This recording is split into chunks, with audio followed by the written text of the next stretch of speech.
In the late summer of 1888, on the wind-raked shortgrass benchland of western Kansas, a lean 27-year-old woman named Nan Voss spent $6 of hard cash on rough lumber and built the thing that every grain man in the county swore would beggar her before Christmas. She did not pack her hard-won harvest tight and warm and deep into a good-frame granary as the whole bench did, as their fathers had, as the elevator men told her a sensible person must. She raised instead a narrow, open, slatted crib set up off the ground on stone footings with gaps between every board wide enough to lay 2 fingers through. A crib the prairie wind blew straight and clean and constant through from one end to the other. And before a single bushel of her wheat or her shelled corn or her oats ever went inside it, she spread the whole crop out on canvas in the hot sun and parched it and turned it day after day until every kernel snapped bone dry between her teeth. They laughed at her for 2 full years. They called her Fool Barn Nan at the Dorsey elevator scales and in the back of the Harmon Mercantile, and the county farm agent wrote her draughty crib up in a report as a rat and weather hazard sure to lose the lot, and the store quietly warned buyers off her wind, spoiled seed until nobody on the bench would give her a fair peck price for grain that was, in truth, the soundest for 30 miles. They laughed right up until the rot year came, right up until the black sodden autumn when the rain would not quit, and the whole valley shoveled its grain in wet and sealed it warm behind good tight walls, and by the January thaw every filled granary on the bench was heating and caking and going to blue-black mold and sour mildew from the inside out, seed and feed and bred grain alike, rotting in the dark where no breath of air could ever reach it. Every barn on the bench soured to a stinking ruin, every barn but hers. She had not gone soft in the head. She had read a thing written in a dead woman's hand, in pencil and in old country script, on the oilcloth pages of a store book carried across an ocean, that not one of those laughing men had ever had the patience to read. Come sit with her a while, because there is a version of this story in nearly every county in this country, and the woman at the center of it is almost always the one they decided too quick had lost her sense. Nan Voss was not a big woman, and she was not a soft one. She stood a hand under her tall husband and carried herself square, with the flat, unhurried step of somebody who had spent her whole life crossing open ground on foot. She wore her hair in a single wheat blonde braid pulled over one shoulder, and by that late summer the sun had browned her face and cracked the backs of her hands until the knuckles looked like the knots on a fence rail.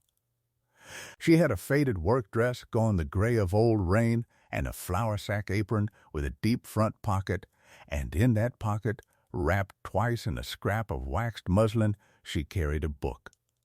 It was a small, fat, hand-sewn thing bound in oilcloth, gone dark and shiny at the corners with handling, and it had come across the water in a trunk with her grandmother 40 years before. And it was the reason for everything Nan did that the county could not understand. Her quarter section sat out on the high bench above Antler Creek on ground that took the wind full and unbroken off 200 empty miles of open plain. It was good wheat ground when the rains came right, and hard ground when they didn't, and Nan and her husband, Coy, had proved it up with their own 4 hands and buried 1 child in it and were raising 2 more on it, and they owed the Antler Valley Bank a note against the next 2 harvests that sat over the whole place like weather. That is worth understanding, because Nan was never a woman playing at farming for her amusement. Every bushel she put up that fall was bread in a child's mouth and a payment against a debt that could take the ground out from under all of them. When she chose to store her grain in a way the whole county called madness, she was betting the only thing she had, and she knew it to the penny. To understand why they laughed, you have to understand what everyone on that bench knew for a truth, as surely as they knew the sun would come up. Grain was precious. Grain was money you could hold in your two hands, money and bread and seed and next year all at once, and a sensible person protected precious things by putting them somewhere tight and warm and safe. You built your granary of good, close-fitted boards. You battened the cracks against the wind and the wet and the rats and the birds. You packed your wheat in deep and heavy so the least of it touched the outside air, and you shut the door on it and slept easy. A wall between your crop and the weather was the whole point of a barn. That was not foolishness. That was 100 years of hard sense, and every man who laughed at Nan Voss laughed, because he was standing on that 100 years and could not imagine standing anywhere else. So when the neighbors rode past her place that first autumn and saw what she had built, they did not see a method. They saw a woman throwing her family's bread away into the wind. They saw a narrow rack of slats up on stones with daylight showing clean through the walls of it, a thing that would let in every rat and every driving rain and every thieving blackbird on the high plains. And they saw her out on her knees in the heat, spreading good wheat on canvas to bake in the sun like she meant to ruin it before the crib even had the chance. It looked, to every practical eye on the bench, exactly like a person coming apart.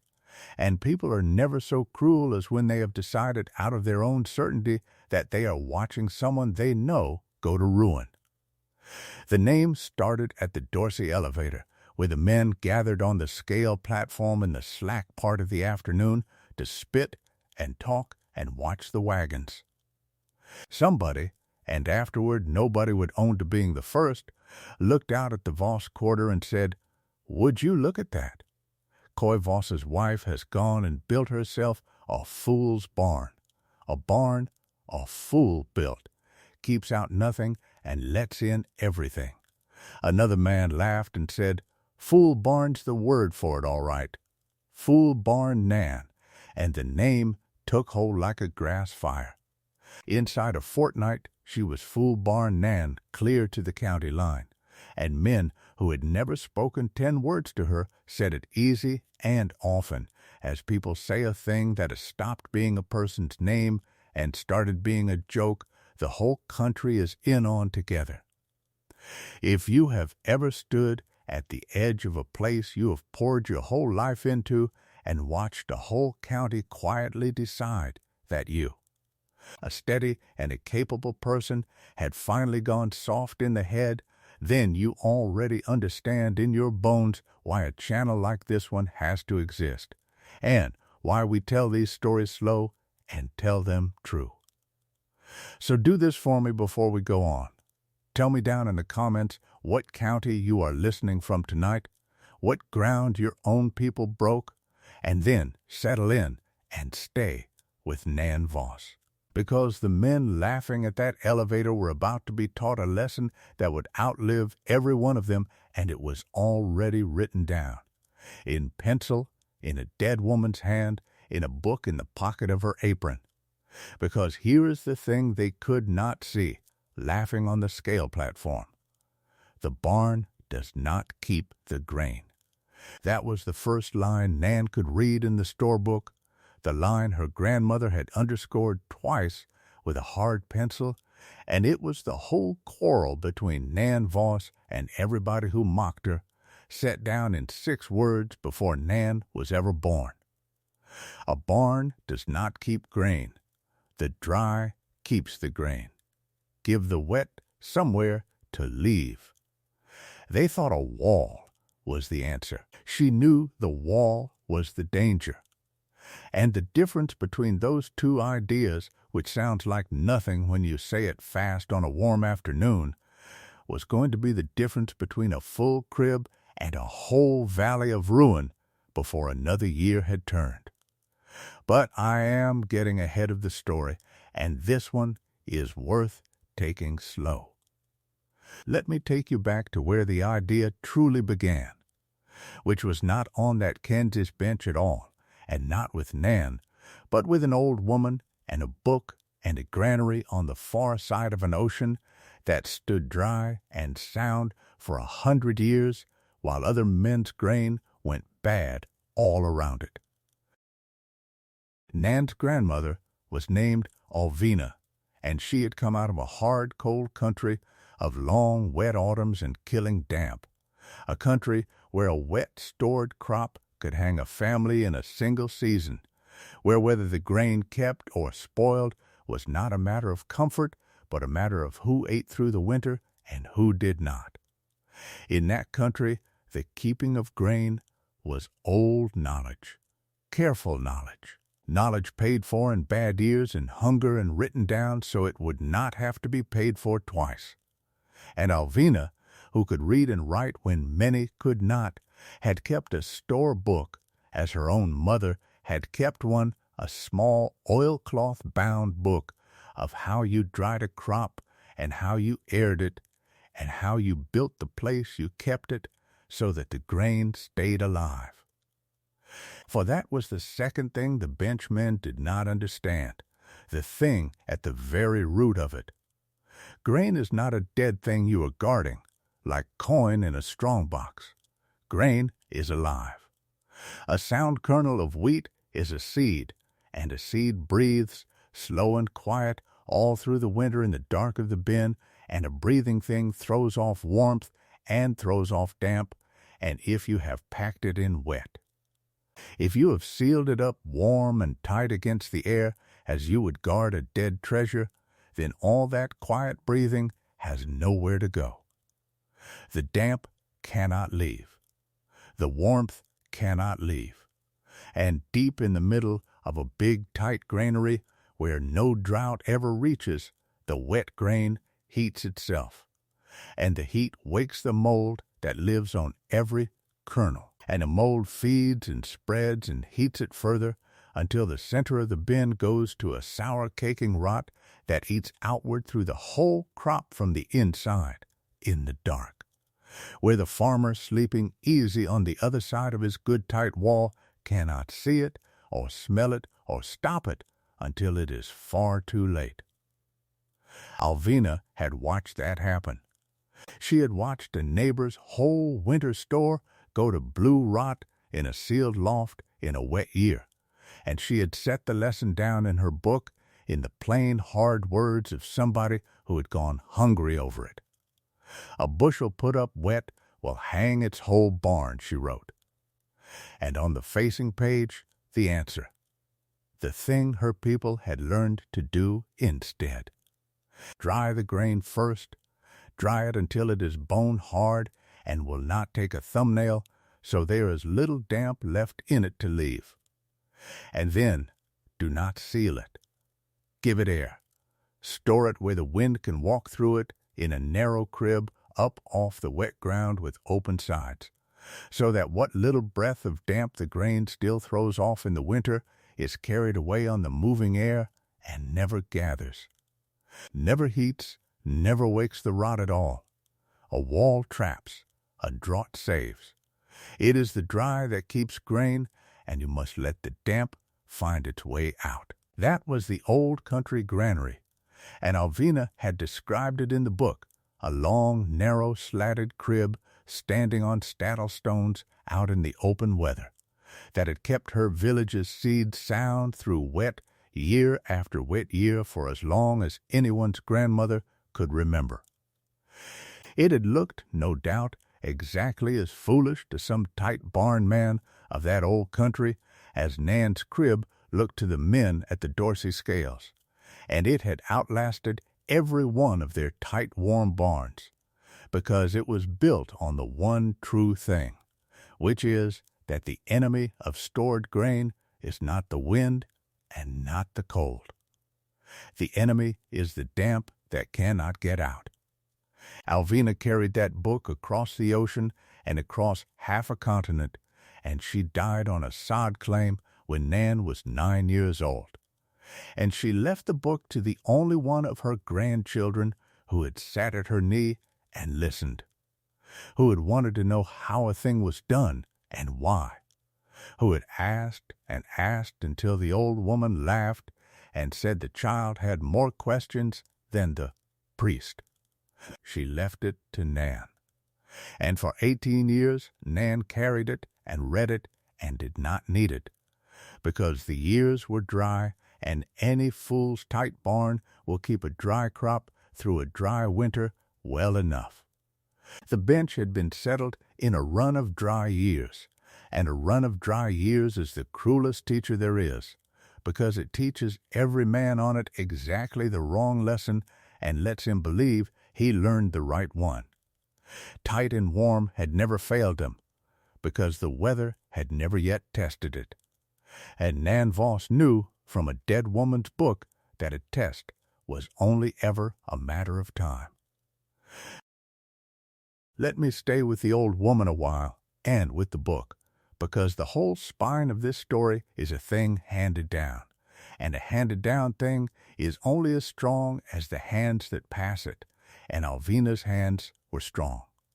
The country Alvina came out of was a low, damp, northern country of short summers and long gray autumns, where the rain came in off a cold sea and hung over the fields for weeks, and where a family's whole survival through the long, dark winter rode on the crop they had gathered in that brief and treacherous harvest.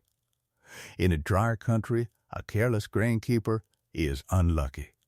In a wet country, a careless grain-keeper is dead, and his children with him, and so the wet countries learned things about keeping grain that the dry countries never had to learn and looked down on as fuss.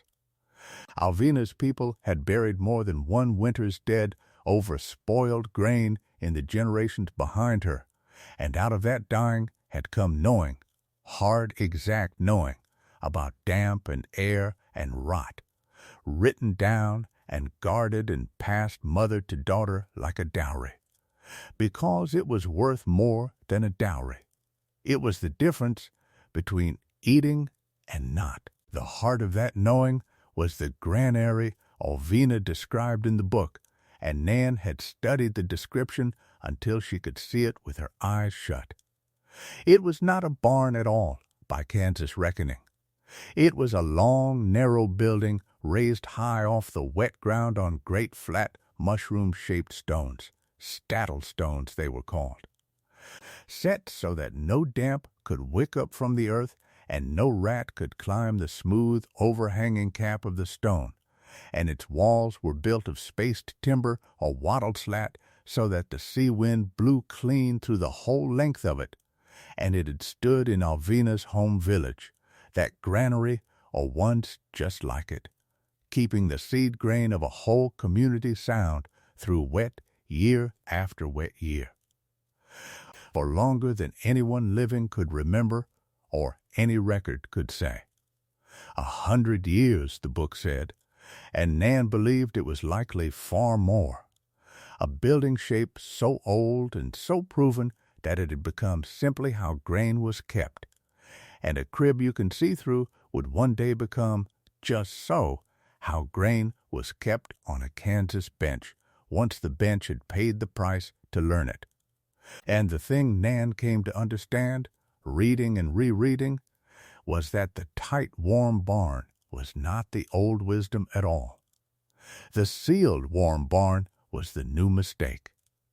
It was what people built once a run of easy years, let them forget the hard knowing, and think of grain as dead treasure to guard behind walls rather than a living thing that had to breathe. The open-airy granary was the older and wiser way, worn smooth by centuries of bad autumns, and the tight barn was the young fool's improvement on it, and the joke of it was that the young fool always felt the wise one, and the old waykeeper always felt the fool, right until the wet year sorted them out. Nan Voss turning her grain on that Kansas bench in 1888 was not the strange one, and the bench was not the sensible one. It was exactly the opposite.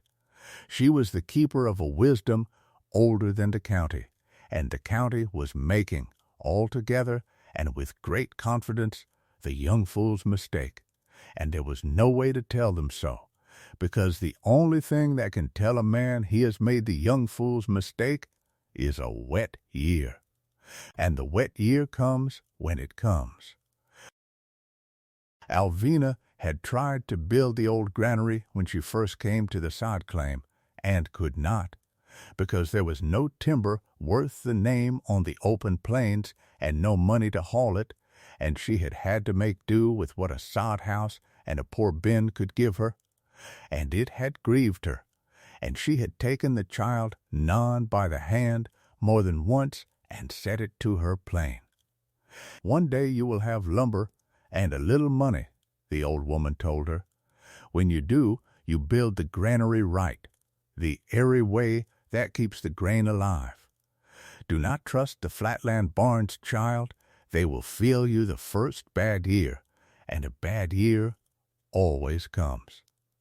It had been almost the last thing the old woman said to her.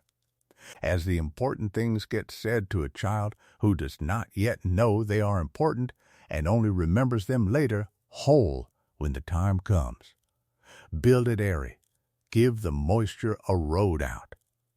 And Nan had carried that along with the book for 18 years, until she had a quarter of her own and $6 for lumber, and a bad year coming that only she could feel on the wind, and she had built it.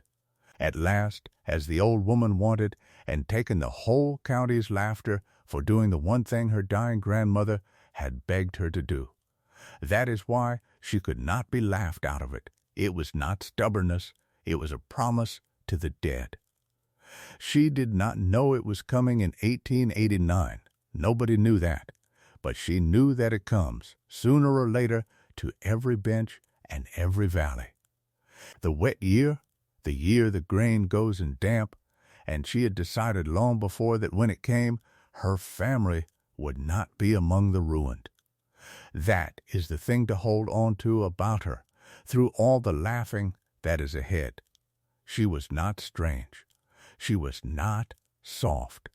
She was the one person on that whole bench who had read the warning and believed it, and was willing to be called a fool for 2 years rather than gamble her children's bread on a run of luck that a century of harder country had already proved would end. There had been a conversation at the kitchen table before ever the lumber was bought, because $6 was not a small thing on that quarter, and a wife does not spend it against the whole custom of the county without her husband knowing why.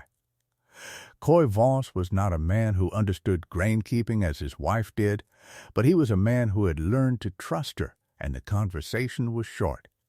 $6, he said, for lumber to build a crib the wind blows through, when we've a granary standing already. The granary will kill the grain in a wet year, Nan said. It's built to. Every tight barn on this bench is built to trap the very thing that rots a crop. There hasn't been a wet year since we proved up. There will be. She said it flat, certain as you state a thing you have read and believed. My grandmother watched a village lose a winter to sealed grain. She wrote down how to keep it from happening. $6 coy against the whole crop. Every year we farm this ground.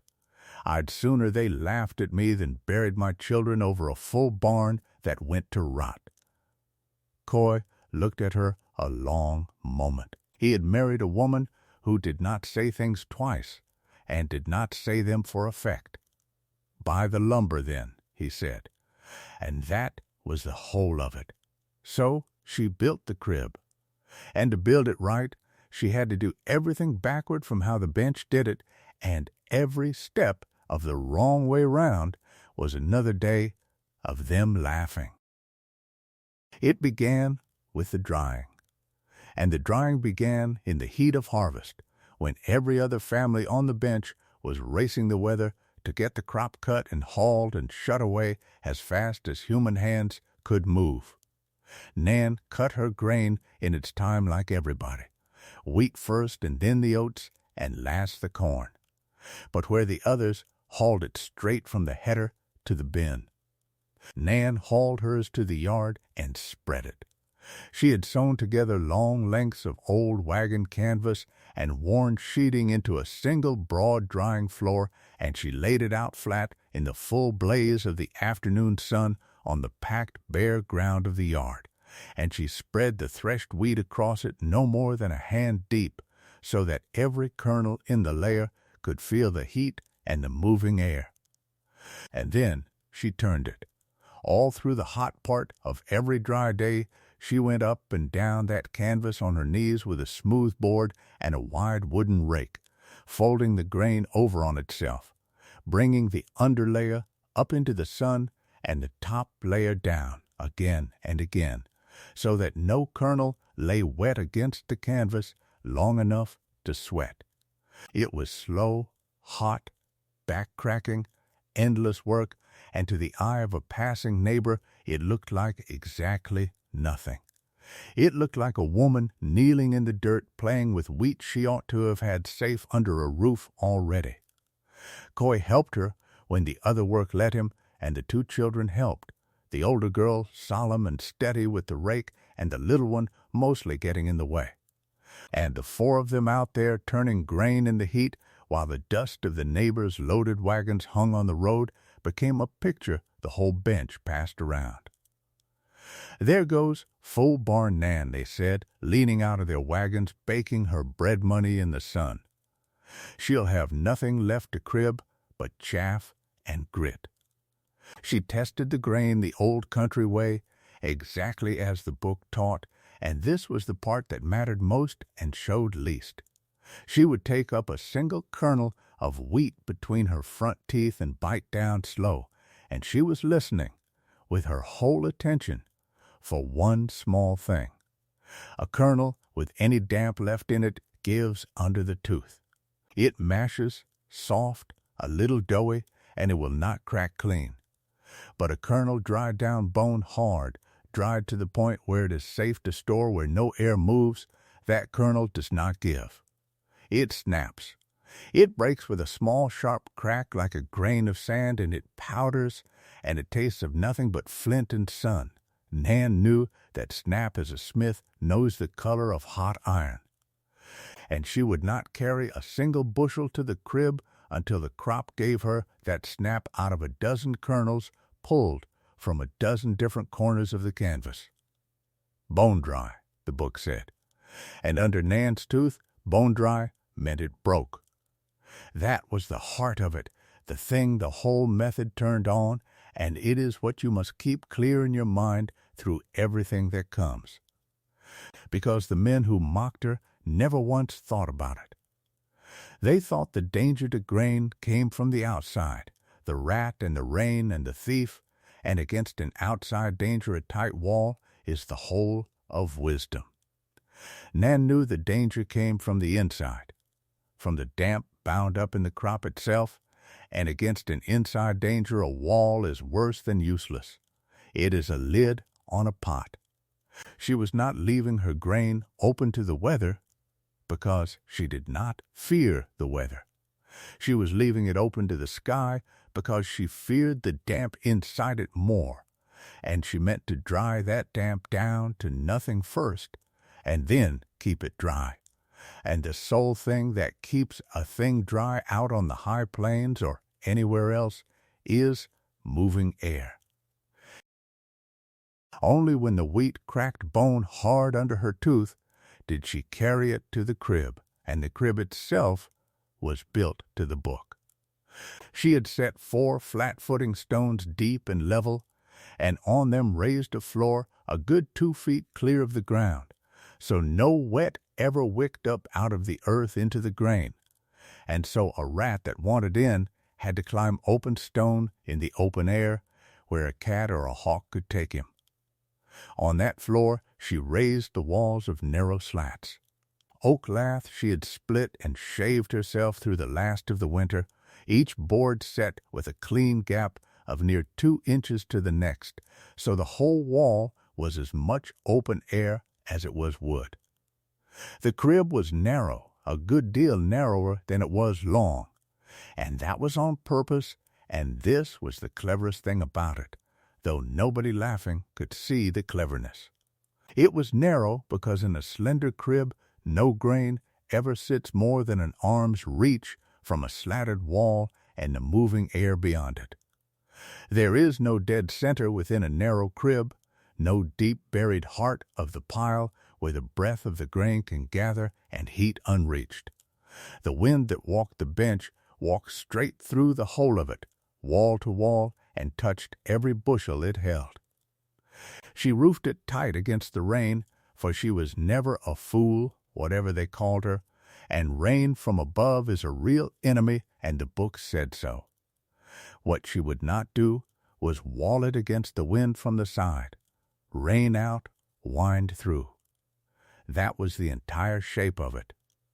And when she had the first of the bone-dry wheat carried up and poured in, she stood back in the yard in the long amber light of an autumn evening and looked at the thing she had built, a narrow glowing rack of gold up on its stones, with the low sun coming clean through the slats and the grain bright as coin inside it, and whatever the bench saw when they rode past, Nan Voss saw 5 generations of harder country than this one had ever known standing up sound and dry in.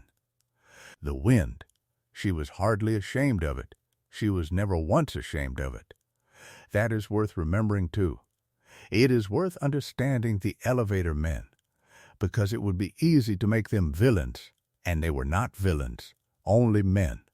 Most were decent, hard-working, God-fearing folk who would have hauled a stranger's wagon out of a ditch in a blizzard and thought nothing of it. They laughed at Nan not because they were bad, but because they were certain, and certainty in a crowd is a colder thing than any single man's malice. Each of them, alone, might have wondered a little at what she was doing, might have granted that a woman does not work that hard at a thing for no reason, but together, on the platform, with the tobacco going round and the easy talk running. Certainty fed on certainty, and the joke got better every time it was told. And no man among them wanted to be the one to say, well, maybe she knows a thing we don't, because that man would have been the next one laughed at. You could have stood on that platform of a slow afternoon and heard it run. She's got it spread out on the ground again, one would say, squinting west.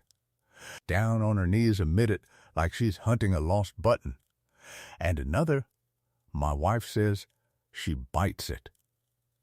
Bites the wheat, one kernel at a time, like a squirrel. That got the laugh every time. Bites it, a third would repeat, wiping his eyes. Well, that's a new way to lose your teeth and your crop together, and somebody older, who ought to have known better, would shake his head slow and say, Coy Voss is a patient man. I'll give him that. I'd not stand for my wife baking the bread money in the yard.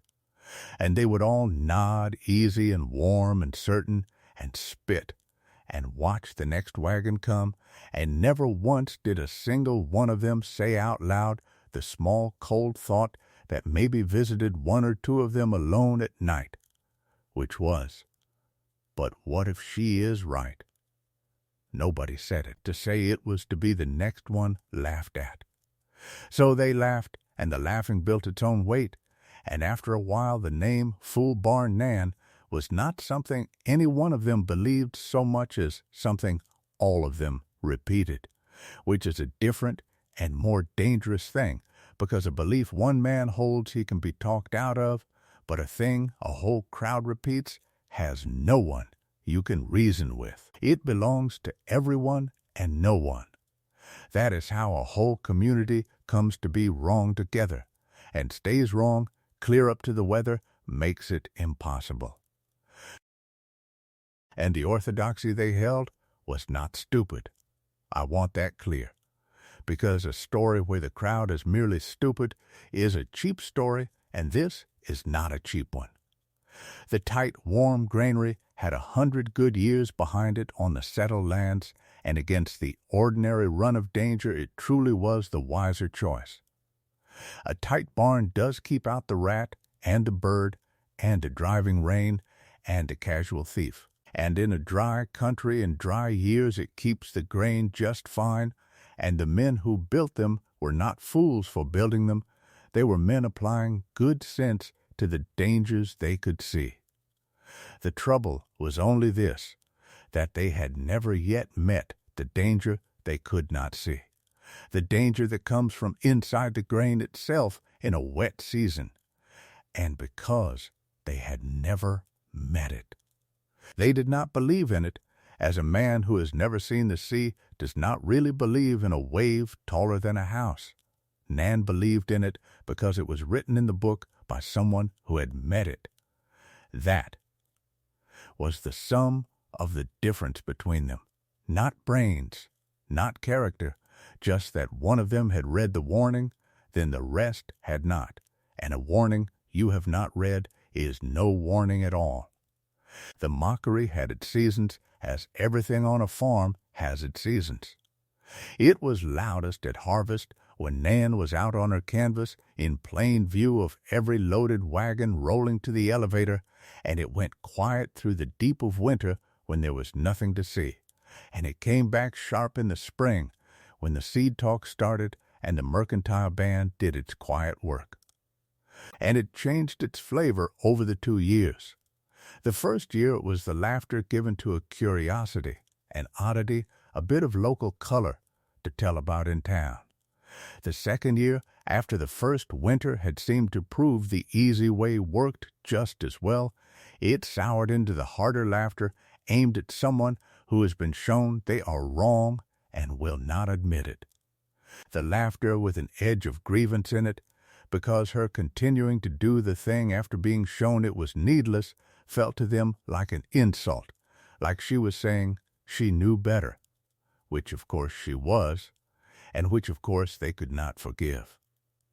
By the end of the second summer, there were men on the bench who genuinely disliked Nan Voss, who felt something almost like anger toward a quiet woman who had never said a hard word to any of them, purely because her steady refusal to quit was a standing accusation that they might be the fools, and no man likes to feel accused by someone he has decided to look down on.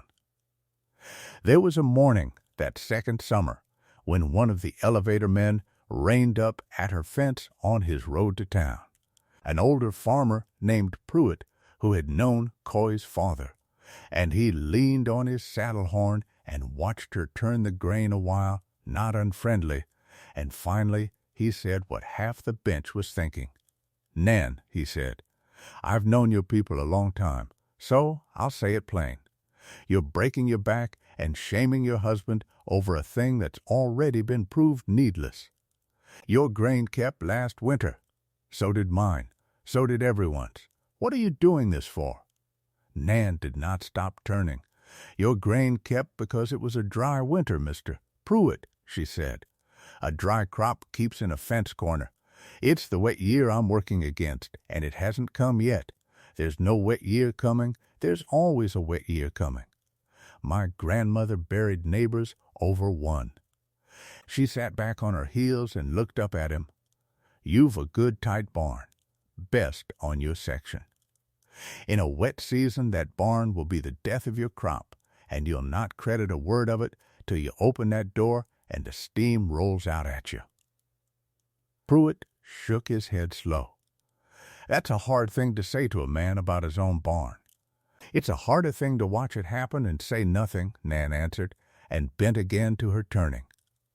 And Pruitt rode on to town and told the men at the scales that Fool Barn Nan had gone as strange as she was stubborn, and they laughed.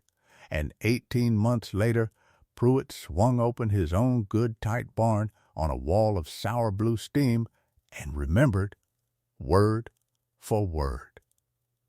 every sentence she had said to him over that fence. Through all of it, Nan kept her own counsel and kept turning her grain, and the keeping of her counsel was its own kind of strength, because the easiest thing in the world would have been to argue. She had the whole argument, chapter and verse, in the book in her apron. She could have stood up on the scales and explained about the wet and the air and the breathing grain and the old country granary, and it would have done exactly no good at all, and she knew it. Because you cannot argue a certain crowd out of its certainty with words. Only the weather can do that. So she saved her breath and spent her strength on the work, and let the crib and the canvas be her whole reply, and waited, and that waiting, that long, patient, wordless waiting on the weather to speak for her, is the hardest thing in this whole story to do, and the thing Nan Voss did best. Now, a story like this always has a man in it who wants the ground, and the bench had its man, and his name was Orrin Deke.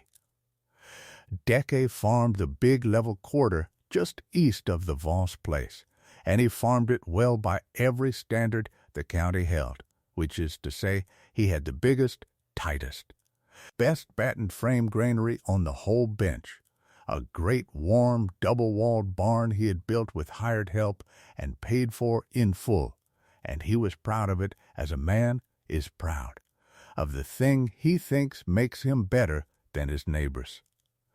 Dike was not a loud man and not a cruel one to look at. He was worse than that. He was patient.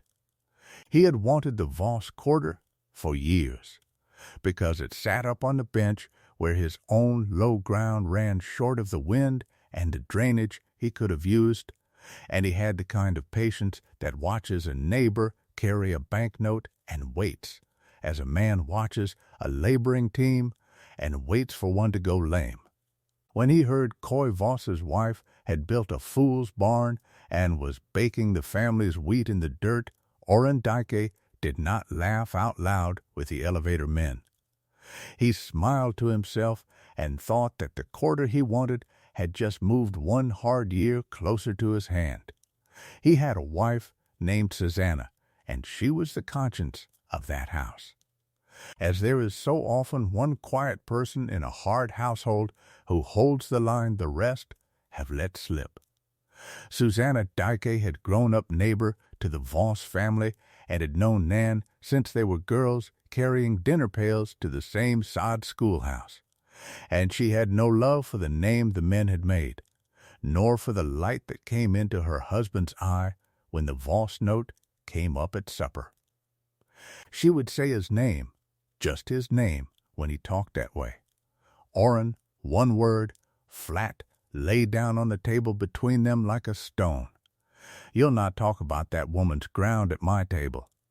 And he would go quiet under it, not because she had won the argument, but because he knew she had seen clear down into what he was. And a man can bear almost anything but being seen that clearly by somebody who knew him young. And there was a boy, the Deke's son, a lean, watchful boy of about 14 named Emil, who was at the age where a boy is starting to weigh his father against the world and has not yet decided which way the scale should tip.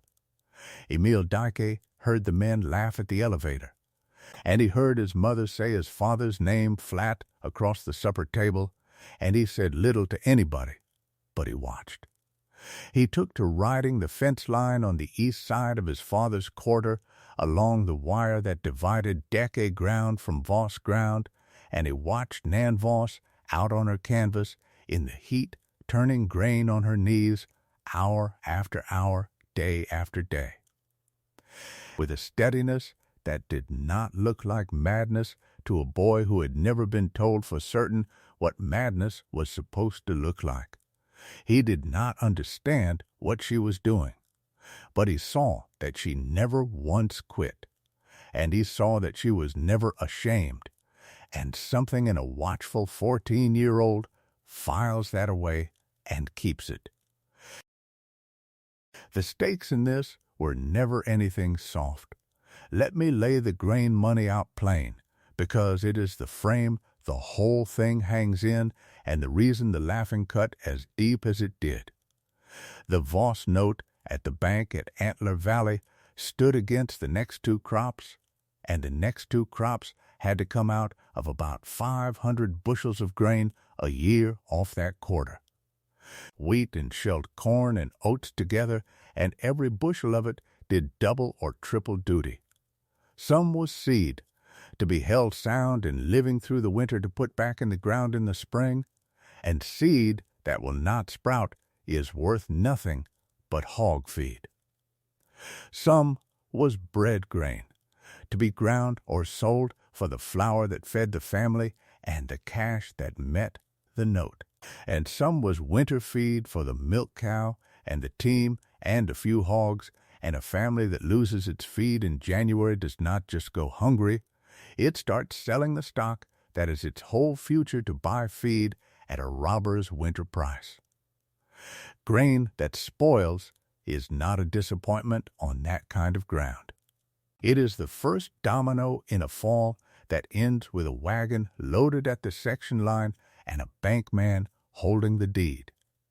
Nan Voss knew that arithmetic in her sleep. When she chose the crib over the tight barn, she was not being stubborn for the pleasure of it. Rather, she was doing the sum a different way than the whole county did it, and betting everyone she loved on getting the sum right. Orrin Dyke knew the arithmetic too, and he was doing his own sum, and his sum ended with the Voss quarter under his own fence. The first winter passed, and it passed dry, as the run of years had gone, and here is where the cruelty of a dry stretch does its quiet work. Nan's grain kept, because dry grain keeps in near enough anything.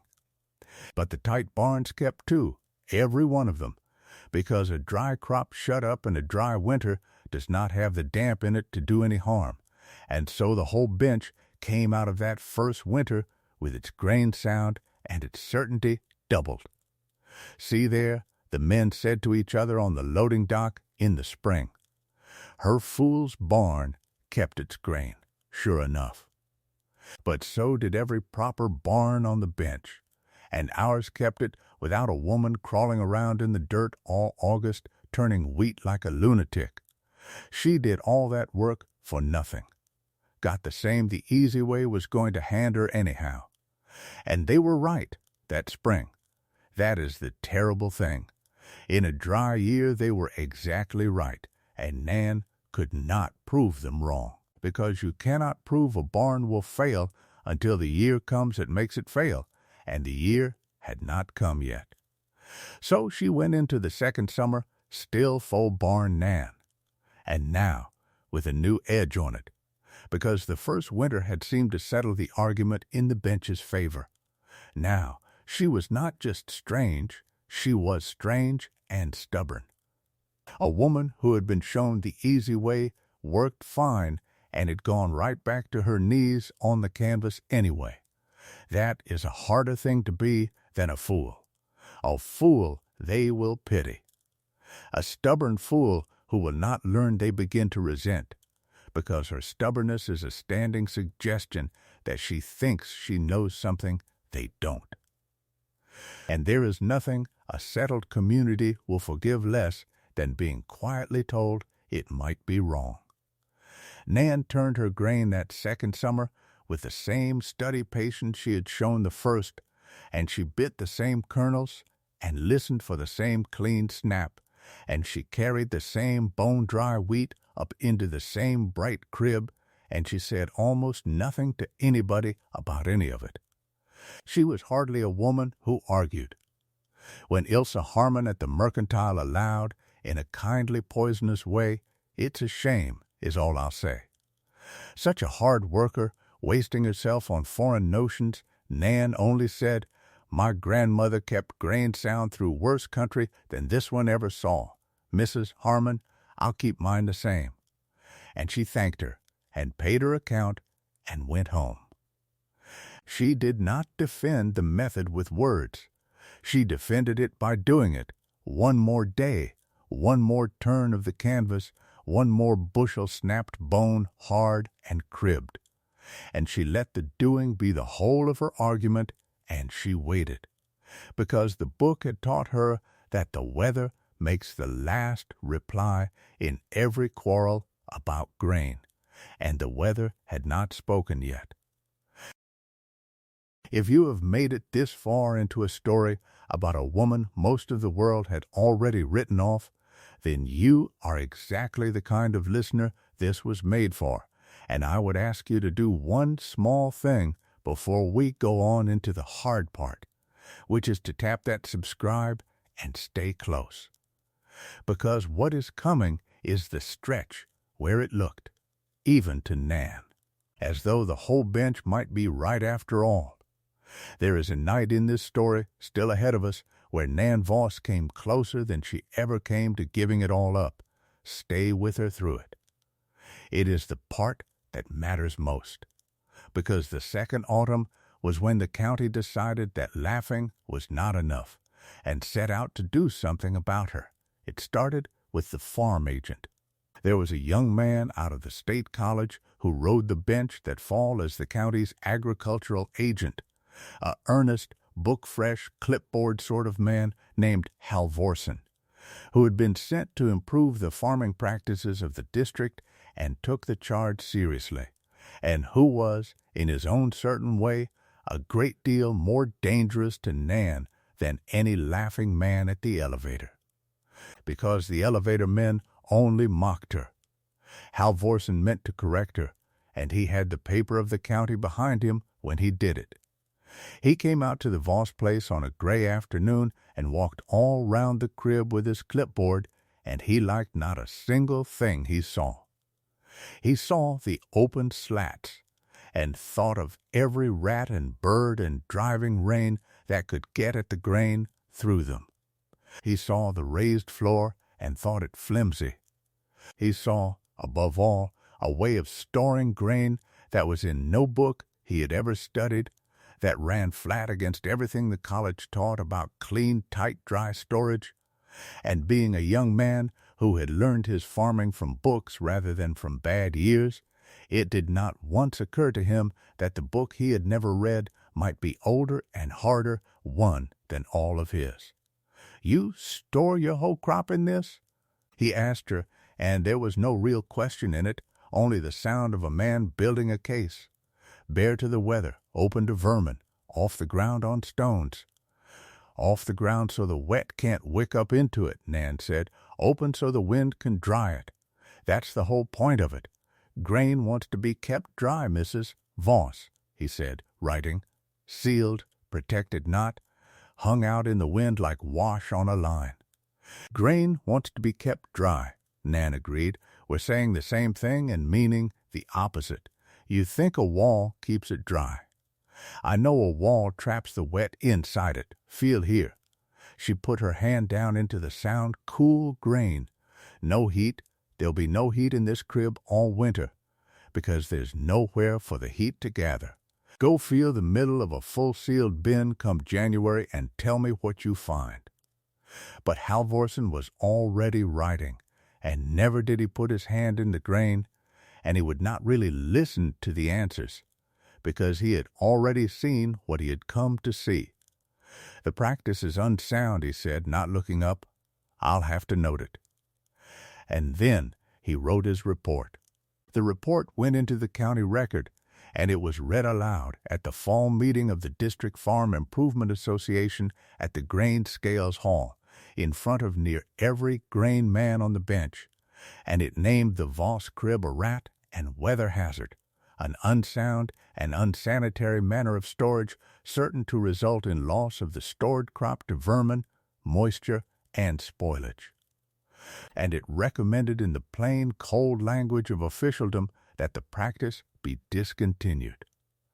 Halvorsen read it out in his earnest young voice, and the men nodded along, because now their laughing had been given the dignity of paper and a college seal, and it is a fine thing to have your prejudice handed back to you as science.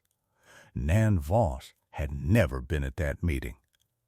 She heard about it as you always hear about the things said against you, second-hand and complete, every word carried faithfully home to her by a neighbor who thought she ought to know. The mercantile came next, and the mercantile hurt worse, because the mercantile was money. Ilsa Harmon, who ran the store with her husband, took the county report as leave to do quietly what she had wanted to do anyway, which was to protect her good customers from what she had decided was bad seed.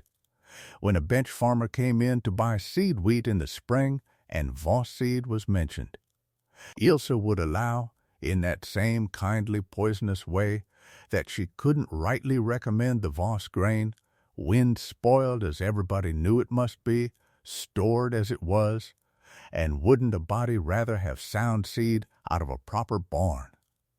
She never said Nan's seed was bad.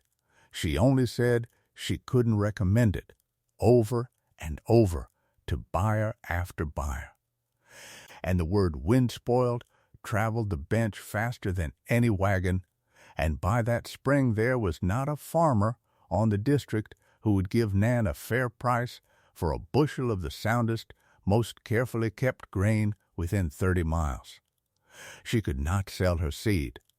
The one thing she had that was truly better than her neighbors had been branded, by the county and the store together, as the one thing wrong with her. That is how it goes, sometimes, for the person who is right too early. The world does not merely fail to reward them. It punishes them for it, and calls the punishment good sense. The bank came into it around the same time, as a bank always comes into it, quietly and by letter and at the worst possible moment. The Valley Bank held the note against the Voss ground, and a note is a patient creditor right up until it hears a thing that worries it. And what the bank heard that second autumn was the county report and the word wind spoiled, and the talk that the Voss woman's whole crop was stored in a way certain to lose it. A bank does not care whether a method is wise. A bank cares only whether the security behind its note is sound, and the county had told the bank, on paper with a seal, that the Voss grain was as good as lost, and so the bank wrote to Coy and Nan a careful, worried letter asking after the condition of the crop that stood behind the note, and suggesting, in the soft, menacing language banks use, that the officers would appreciate assurance that the security was being protected in a sound and customary manner. Customary, that was the word that mattered. The bank did not want Nan to keep her grain well. It wanted her to keep it as everyone else did, because a banker can understand a tight barn and cannot understand a crib. And a banker fears most the thing he does not understand. The letter did not threaten in so many words. It did not have to. Coy read it aloud by the lamp, slow, and set it down. Protected in a sound and customary manner, he read again. That's us, they mean. They want the crib gone. They want us to do what everyone does, Nan said, so the bank can understand it. And if we don't, then if the county says our crop's at risk, they can call the note, or refuse to carry us past spring. She folded the letter back along its crease, crib or no crib, right or wrong. It wouldn't matter which. Coy was quiet a moment. You could brace one wall solid, he said, just the roadside, enough that it reads like a barn from the section line, enough to satisfy them, and trap the wet in that wall the first wet autumn. Nan said, No, I'll not build a lie into it to please a man who fears what he can't picture. The crib's right or it isn't, and it is. And that was the end of it, though the fear did not leave the house. The pressure was not on the grain now. It was on the belief. The whole world was leaning on this one family to stop doing the strange right thing and do the familiar wrong thing instead. And the leaning came from every side at once, the elevator and the county, along with the store and now the bank, and that would have broken most people, and it very nearly broke Nan. I have to slow down here, on the burned corner, because it was the true bottom of the whole 2 years, and a listener ought to sit in it as she had to. When that driving storm swung wrong in the night and put the wet in through the northwest slats, Nan and Coy were out in the black of it, in their nightclothes and coats, fighting a wet canvas against a wind that wanted to tear it out of their hands. And they got it lashed, and they saved the crib, but Nan knew standing there in the streaming dark that the northwest corner had taken enough wet to be in danger, and she got no sleep the rest of that night, and she would not sleep well for the week after, going out each morning to lay her hand deep in that corner and feel for the warmth she dreaded, and finding it a little more each day. The slow, sick heat of grain beginning to turn. She knew what it meant. She knew what she would have to do. And she knew, worst of all, that she would have to do it in the open where the whole bench could see, and that they would make it mean the opposite of what it meant. The morning she burned it was cold and clear and still, and she chose that morning on purpose. A still morning so the fire would not spread, and she shoveled the sour, warm, rotting grain out of the corner into the barrow, and it was already going blue at the heart of the spoiled patch, already carrying that thick, sweet, foul smell, and she wheeled it out to the bare yard and built it up on kindling and lit it, and stood back, and watched the year's work of one corner of her crib go up in sour smoke into the clean, cold sky. And a wagon passed on the section road, as a wagon always passes, and by nightfall the whole bench knew, and the whole bench drew from it exactly the wrong lesson, that the fool's barn had rotted at last, just like the county man said. Nan heard the crowing carried home to her, second-hand and complete, every glad word, and it might have been so easy that week to believe them. To look at the burned corner and think, they are right, it is rotting, I have been a fool, I have gambled my children's bread on an old woman's foreign notion, and lost. That is the thought that sat on her chest through the hardest nights of those 2 years, and it had the district and the store and the bank and a smoking barrel of proof all behind it, and it was wrong, and she was almost too tired and too alone to see that it was wrong. And then Owen Dacke made his move, because a patient man knows the moment to stop being patient. And Dacke judged the moment had come. With the county report filed and the mercantile ban running and the Voss note hanging heavier every month, he rode over to the Voss place on a fine evening and sat his horse at the yard fence and made Nan and Coy an offer for the quarter. He was neighborly about it. He was almost gentle. "Times are hard, Coy," he said, "and getting harder. Nobody blames a body for a notion that didn't pan out. It happens to the best of us." He let that sit. "I'd hate to see good folks pushed off good ground by a bank, is all, when a neighbor could ease the fall. I'd take the quarter off your hands, give you something to walk away with before the crib rots through and the bank takes it for a song." And then he named a price. The price was an insult. It was a fraction of what the quarter was worth in a fair year, a price that assumed they were already beaten and only wanted to be told so kindly, and Owen Dacke named it with the small, patient smile of a man who believes he is offering charity and knows he is offering a robbery. "Take it now," the smile said, "before the crib rots and the bank takes it for less than this." And the worst of it, the thing that sat in Nan's chest like a swallowed stone after he rode off, was that a part of her, a tired part she was ashamed of, had wanted to say yes. Because the corner had rotted. The corner is what must be told, for it is the night everything nearly ended. A driving early storm had come up out of the northwest one night late in that second autumn. Before the crop was fully cribbed, a hard slashing rain on a wind that swung wrong and blew the wet straight in through the slats on the northwest corner of the crib, in against the grain, soaking one corner of the pile through before Nan could get canvas lashed over the windward wall to break it. She got the canvas up in the black of the storm, soaked to the skin, Coy beside her, fighting the wind for every tie, and they saved the great bulk of the crib. But the northwest corner had taken the wet, and grain that has been soaked and cannot dry fast enough will heat and mold just the same in a corner of an open crib as in the deep center of a tight barn.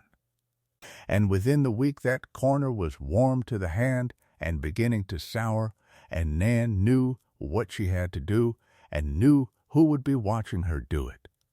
She had to pull the spoiled grain and burn it. There was no saving it and no hiding it, and to leave it would let the rot creep into the sound grain beside it.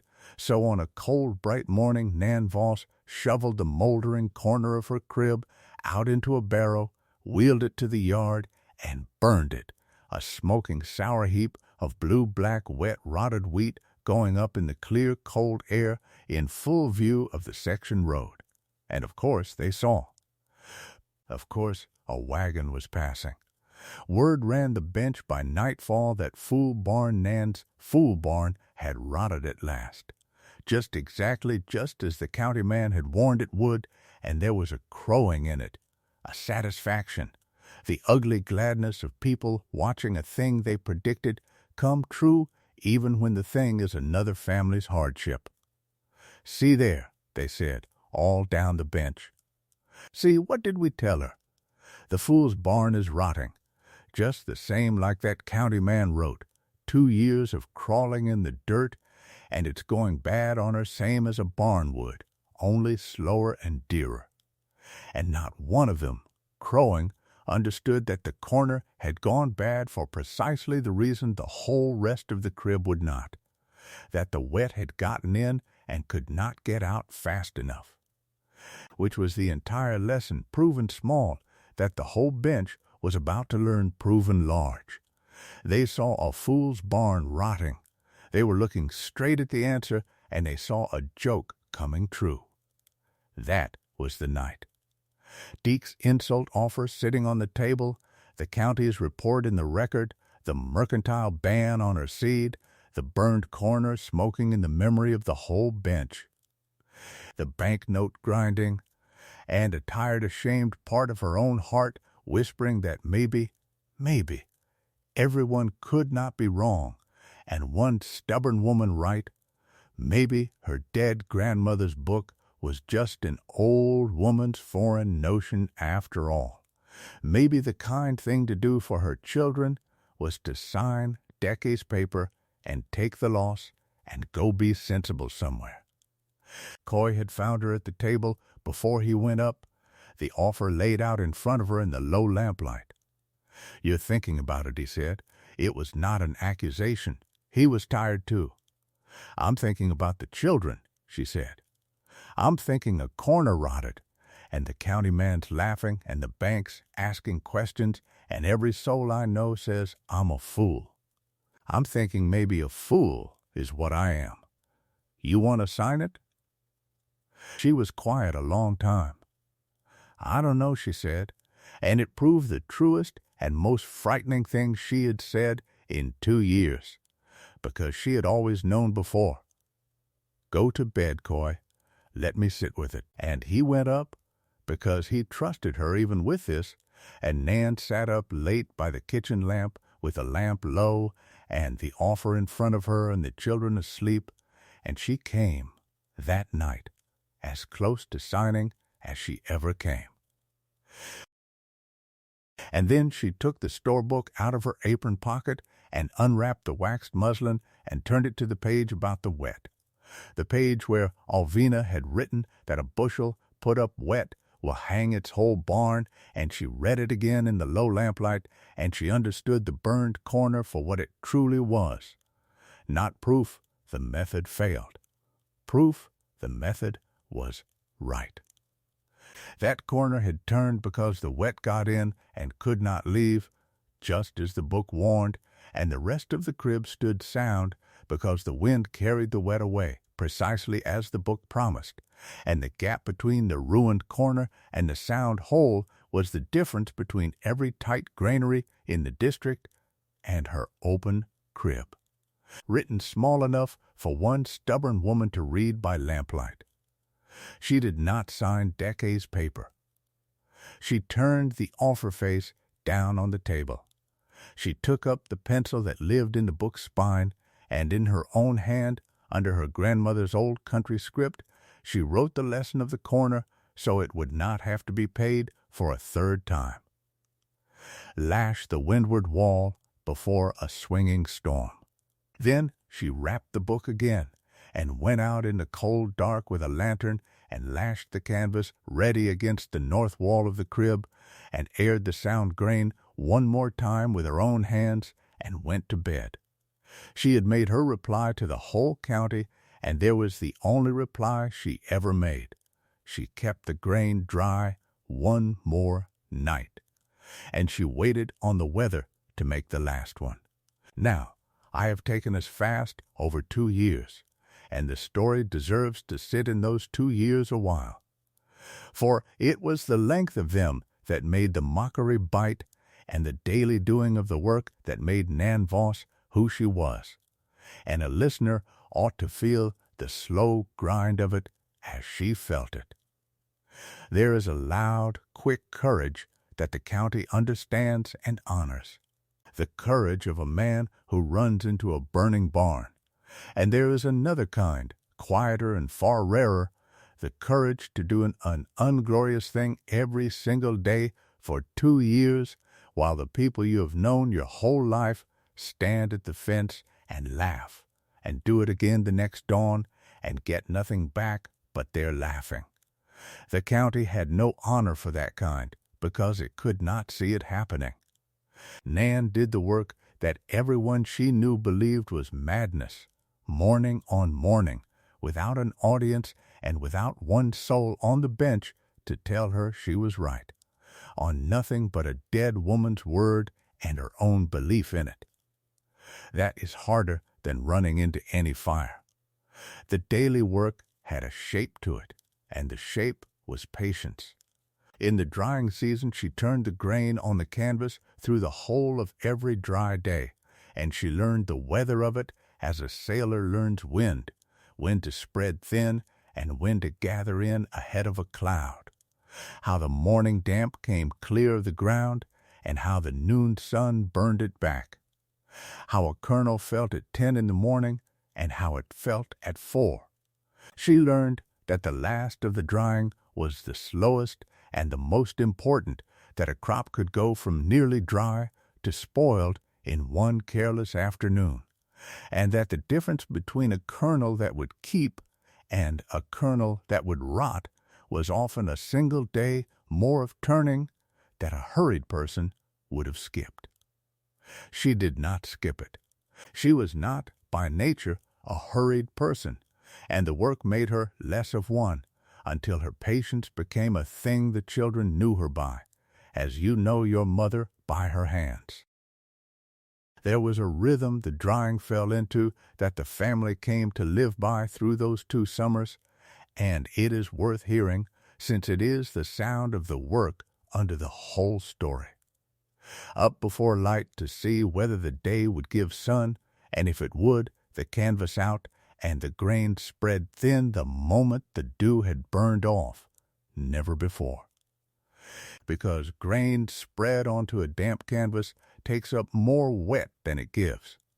Then the turning, hour on hour, the smooth board pushing the grain over on itself in long, slow folds, the under come up to the sun, the top gone down, and the children working the far end, and Nan working the near, and little said, because it was work that did not need talk, only steadiness.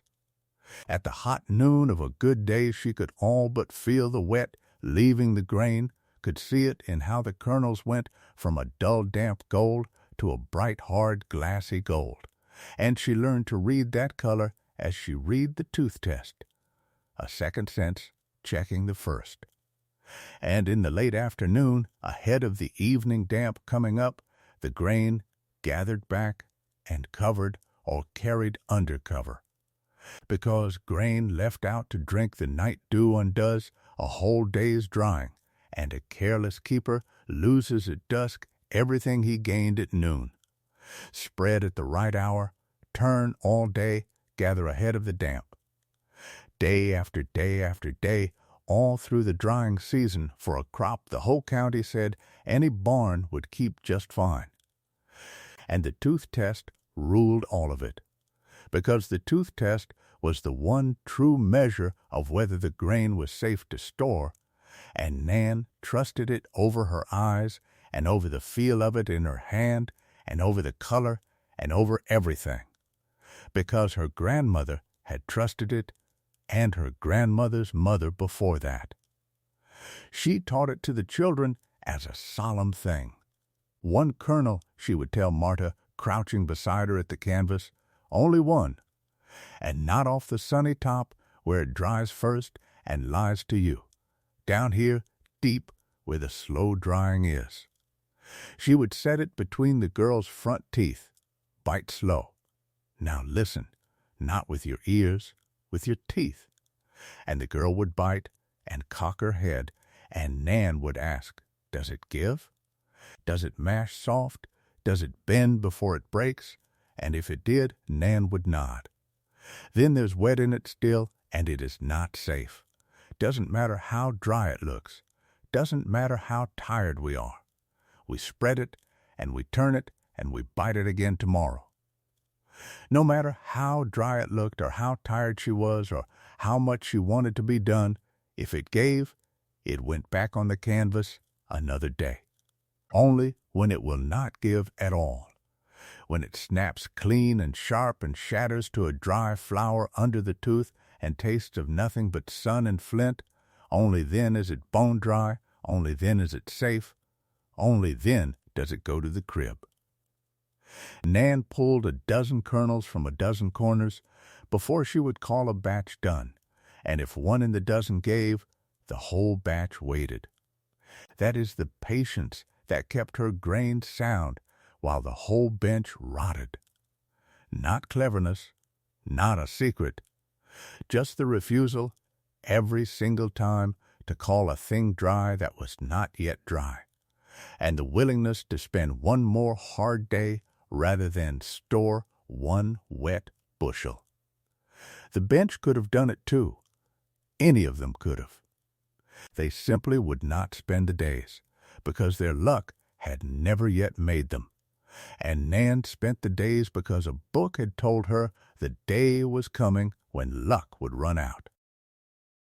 She kept the store-book near her while she worked, wrapped in its muslin on a dry board along the rim of the canvas, and she read in it in the slack of the day, and slowly, over those 2 years, she came to understand it far better than she had as a girl at her grandmother's knee. She understood now why the crib was narrow and not broad, why it stood high and not low, why the slats were spaced just so and not tighter, why the windward wall wanted lashing and the others wanted opening. Each thing in the book had a reason, and each reason was a bad year somewhere in the old country paid for in somebody's hunger, and Nan came to feel, turning her grain out on the Kansas bench, that she was in a long line of women stretching back over the water and into a hard, cold past. Women who had kept their families alive by knowing the one true thing about grain that the men would define. Tite Barnes had never had to learn because their luck had not yet run out. She was never alone out there on her canvas, though it looked that way from the road. She had all of them with her. The children grew into the work as children do. The older girl, whose name was Marta, took the turning board with a solemn steadiness that was her mother in miniature, and she learned the tooth test young. And she would bite a kernel and cock her head and pronounce it not yet with a gravity that made even Coy smile. The little one, a boy named Piet, mostly chased grasshoppers along the canvas edge and had to be kept from walking through the drying grain, but he learned too, as small children learn, that this thing his mother did was serious and worth doing carefully. And that is a lesson worth more than the grain. There came an evening when Marta, old enough to feel the sting of it at the sod schoolhouse, asked her mother the thing outright. "Mama," she said, "the Ackley girls say you're a fool. They say the whole county says it." Nan kept turning the grain a moment before she answered. "And what do you say?" "I say you're not." "Then you don't need the Ackley girls," Nan said. "A person can be right and be laughed at both at once, Marta. It happens more than you'd think. The trick is to know which one is true and hold to it, and let the laughing wear itself out."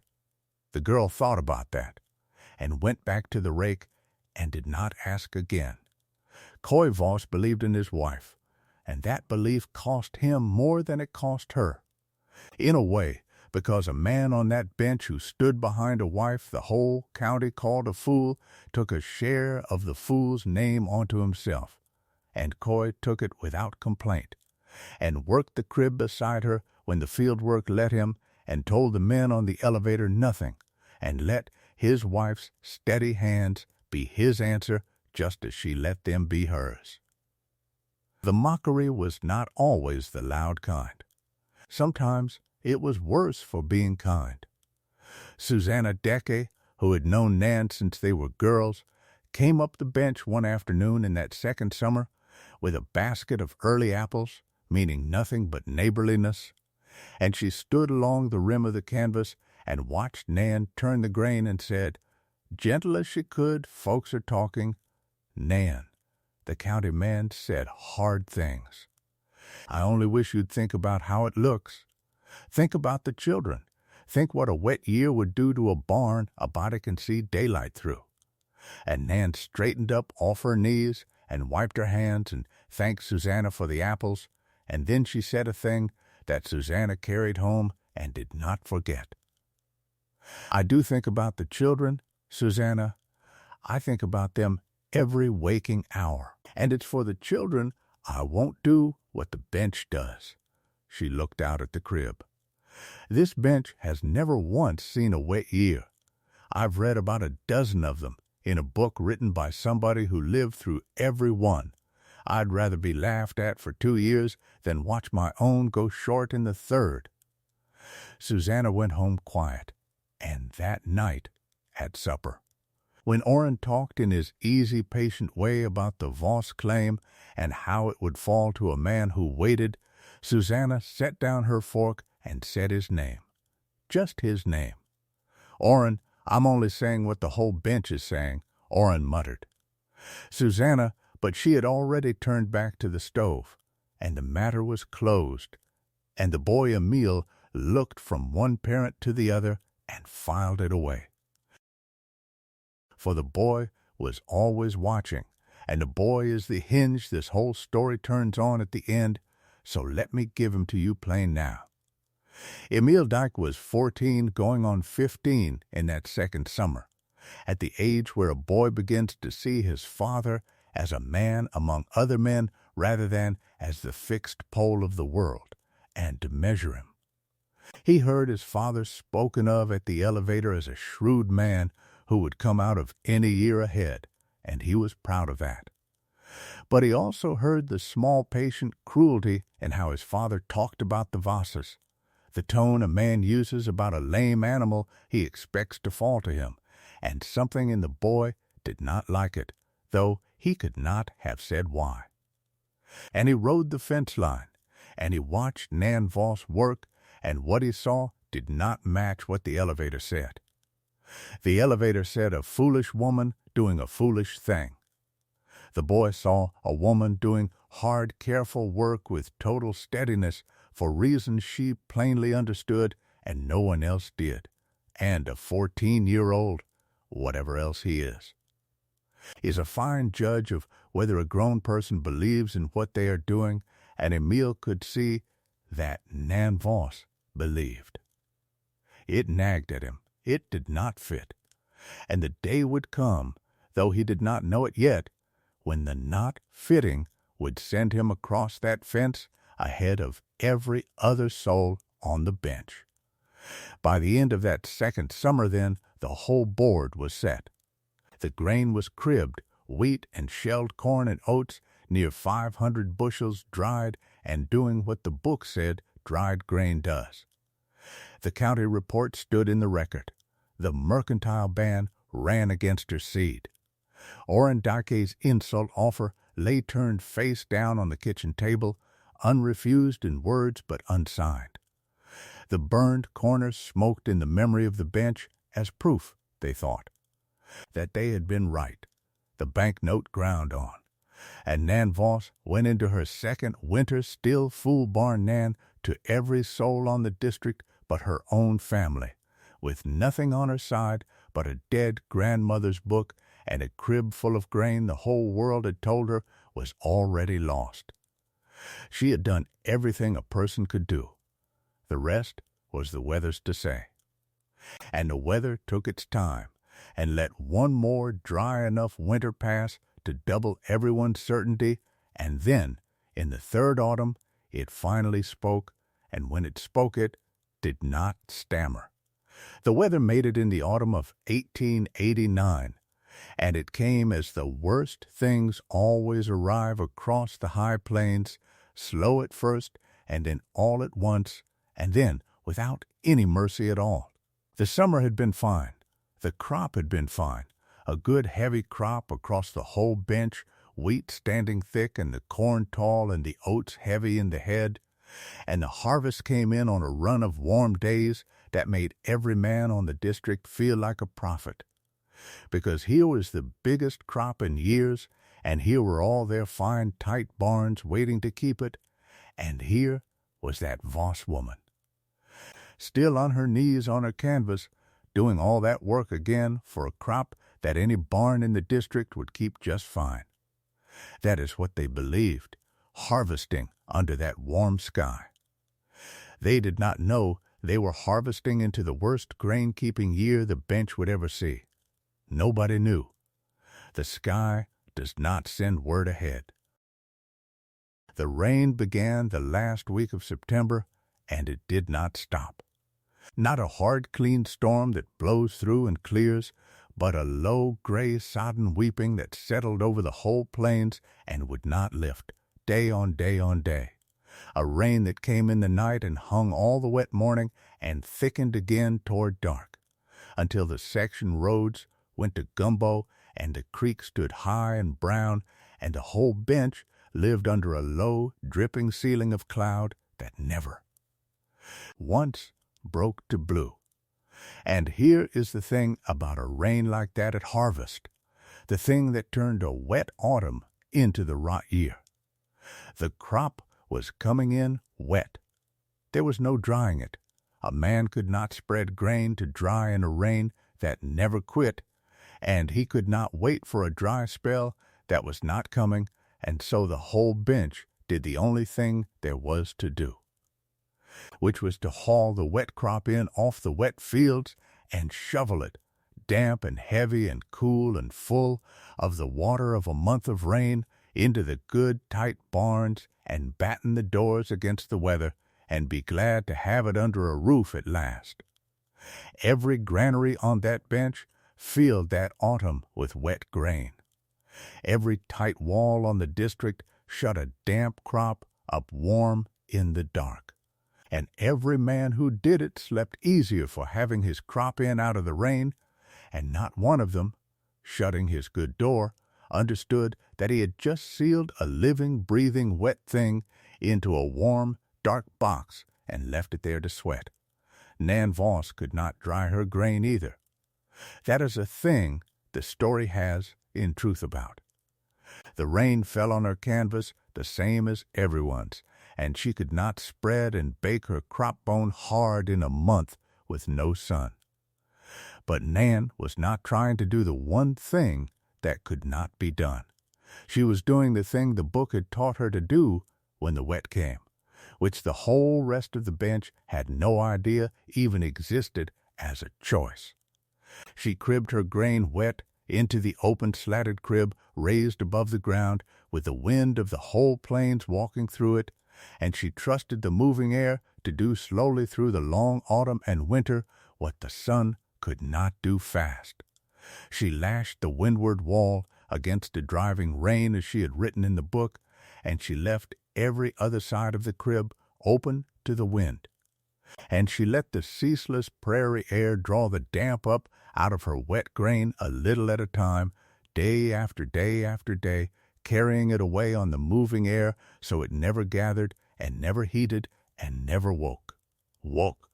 Her crib did not look triumphant that autumn. It looked cold and wet and cheerless, a rack of damp grain standing in the rain, and the neighbors who passed it thought, if they thought anything, that the fool had finally been beaten by a real wet year, that no barn open to weather like this could keep a crop, that she had lost. She had not lost. She had given the damp a way out.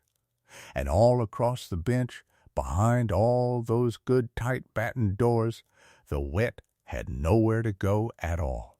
The rain slackened toward the end of November, and the cold came down hard and locked the bench in, and for a while it seemed the danger had passed, seemed the crop was in and safe, and the bench settled toward Christmas easy in its mind. But the grain in the tight barns was not safe. It was only quiet, down in the deep warm hearts of all those packed damp bins. In the darkness where no man looked and no air moved, the wet grain was doing exactly what Alvina had written down 40 years before in a country a whole ocean away. It was breathing. It was throwing off its damp and its warmth into the still dead air around it, and the damp and the warmth had nowhere to leave, and so they stayed, and gathered and built, kernel warming kernel. All through December, a slow blind heating deep in the midst of every sealed bin on the bench, waking the mold that sleeps on every grain of wheat that ever grew. It began in the center where no one could see it. It always begins in the center. And it spread outward through the packed pile, a caking, a matting, a warmth you could have felt with your hand if you had thought to reach down deep into your own grain, which no man does when his crop is in and his door is shut and the year is turning and there is nothing to do but wait for spring. The thaw came in January, a false warm week of the kind the plains sometimes send, and the thaw was what broke it open, because the little warmth from the sky was the last thing the heating bins needed, and it pushed them over. And one by one, all across the bench, in the last week of January, in the year 1890. The grain men went out to their fine sealed barns to check the crop that was their whole year and their next year, and their note at the bank, and the bread in their children's mouths, and one by one they opened their good tight doors. You have to understand what a thing it is, on a farm, to open your grain in January and find it gone. That grain is not just food, though it is food. It is the whole shape of the coming year, drawn out ahead of time. It is the seed you will plant, and the crop that seed will grow, and the money that crop will bring, and the note it will pay, and the winter after that it will carry you through. When a man opens his bin in the dead of winter and finds it rotted, he is not looking at a loss of grain.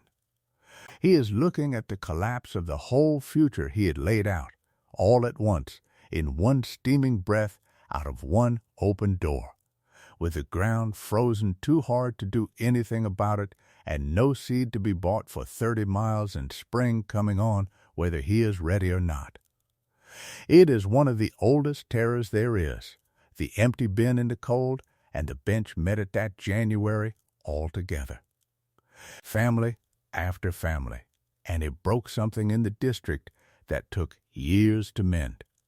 The word went house to house as bad news travels in a farm country faster than any horse, and each family that had not yet opened its bins went out to look with a cold weight already in the stomach, hoping, and each family found the same thing, or near enough.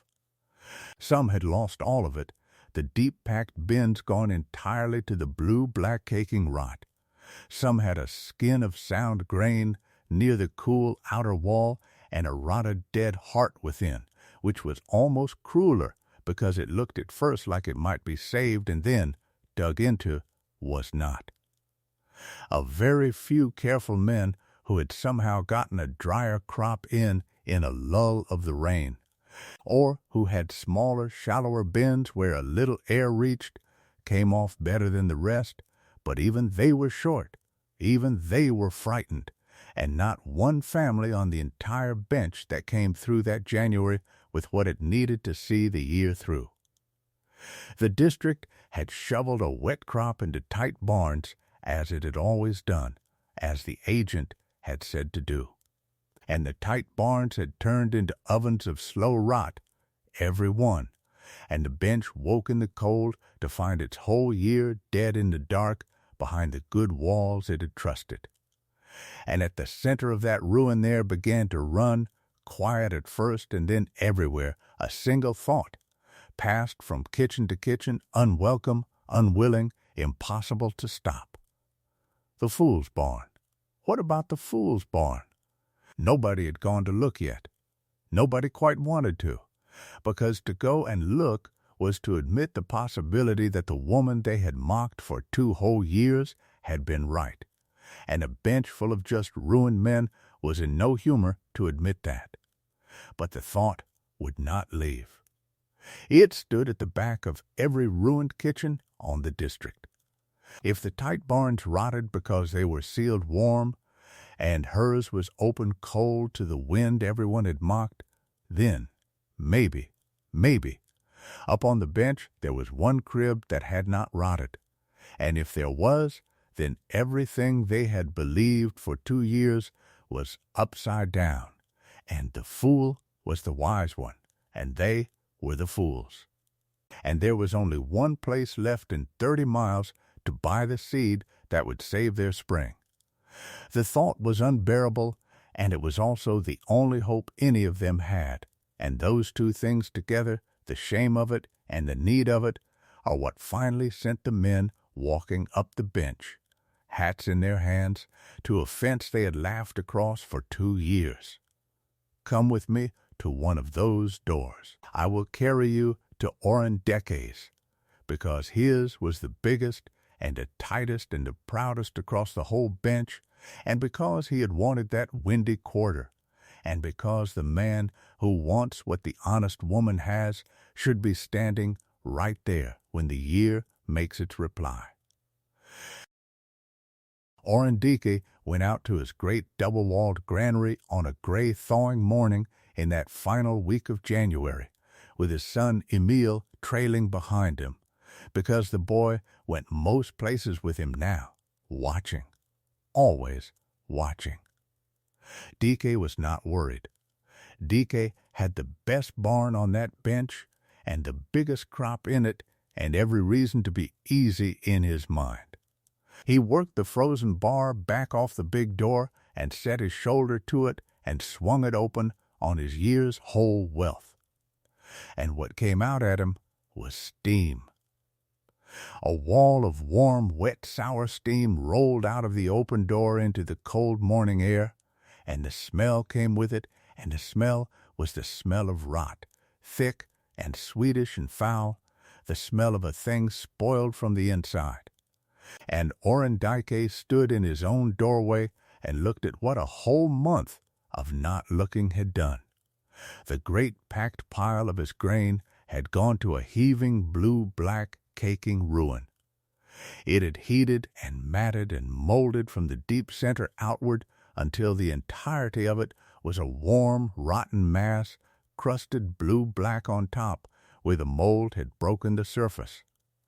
Sour and steaming and dead all the way down, seed and winter feed and bread grain, his whole year, his fine big crop, the pride of his tight barn, rotted to a stinking waste in the dark behind the good wall he had trusted, the good wall that had sealed the wet in and let it eat the crop alive. He put his hand down into it and brought it up warm and slick and blue with mold. And he could not say anything at all. Nothing in his whole life had prepared him to say anything. It was the boy who spoke, small, into that awful steaming quiet. "Pa," Emil said, "the middle's the worst of it. It rotted from the middle out." And his father said nothing, because the boy had just said, without knowing it, the exact thing the fool woman up the bench had been trying to tell the whole county for 2 years. Beside him, the boy Emil looked at his father's rotted wealth, and then turned and looked east, up toward the bench, toward the Voss place, and never did he know yet what he was looking for. But he was all ready. In his 14-year-old heart, beginning to understand. Dake's barn was not the only one. That is the point to hold. It was every barn. Up and down the bench that terrible week the same door swung open on the same wall of sour steam, the same blue-black caking ruin, the same dead year, and the bench that had laughed for 2 summers went very quiet. Because a bench full of ruined men is a quiet place. Halvorsen, the farm agent, rode the district, taking down the losses for the county in a hand that shook a little, and the numbers he wrote were the worst anyone could remember, near the whole stored crop of the bench gone, the seed, the feed, and the bread together, and it was Halvorsen riding, who first began to understand what he was looking at, because he was at least a man trained to look, whatever his book had missed. Every tight barn on the district had rotted. Every proper granary, every well-battened bin, every good tight wall that the whole county and the college and his own report had called the only sound way to keep a crop, had trapped the wet of a wet harvest against itself and cooked the ear to ruin in the dark. And there was one place, one only, one crib on one quarter up on the windy bench that the report had condemned as a hazard sure to lose the lot, where the grain had not rotted at all.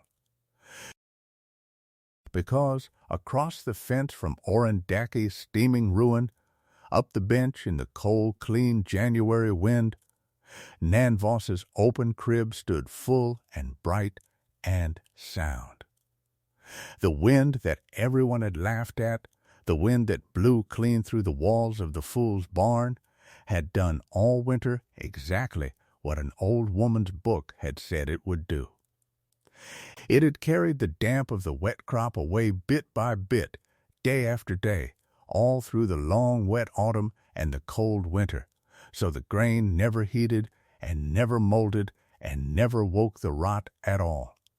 And when Nan opened her crib in that closing days of January, there was no steam, with no sour smell, and never a blue-black caking death. There was wheat, bright, dry, sweet-smelling, sound wheat, hard and living and gold, the same wheat she had cribbed in the rain, dried now by 4 months of moving air to exactly the bone-hard soundness the sun could not give it in a sodden year, pouring clean and bright from her wooden scoop in the cold light, sound as the day it was cut. The only sound seed for 30 miles. The only living bread grain on the whole ruined bench. Every barn on the district had rotted, every one, every barn but hers. Stop and stand in that a moment, because that is the moment the whole 2 years was built toward, and it deserves to be stood in. Picture the bench that gray thawing morning from up on the Voss ground.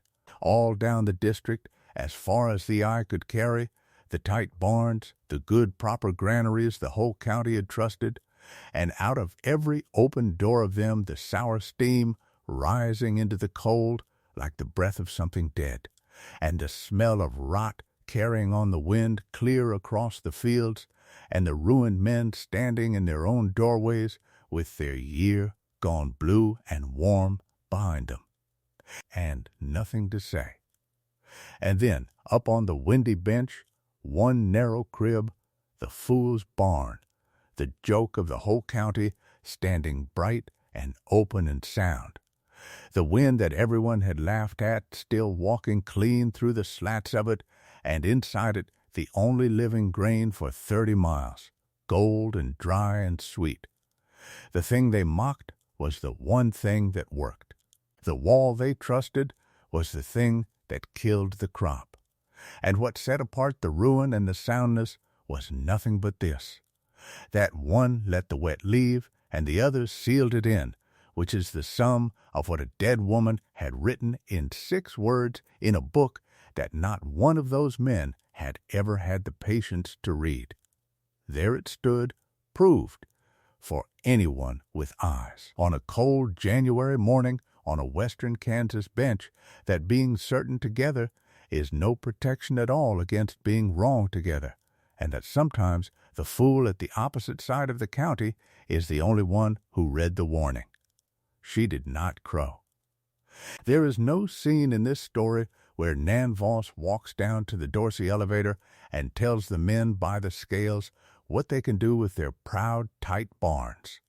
That scene never happened. And you should know it never happened, because Nan was not that kind, and this is not that kind of story. She opened her crib on a cold, bright morning and found her grain sound. And she stood a long moment in the wind with a scoop of clean gold wheat running through her cracked brown hand.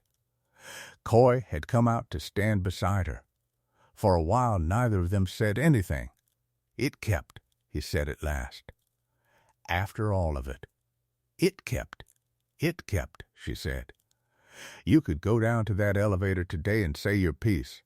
Every man that laughed, not a soul would dare open his mouth." Nan looked out across the bench, at the quiet ruined farms, at the sour steam still hanging over the district. "I don't want to say anything to them, Coy," she said. "I never wanted them ruined. I only wanted to keep the children's bread." She let the gold grain run through her fingers. "And now half the bench has no seed for spring, and we've the only living seed in 30 miles. She turned for the house. "Come help me figure how much of it we can spare." For what was on her face that morning was not the look of a woman proven right against her enemies.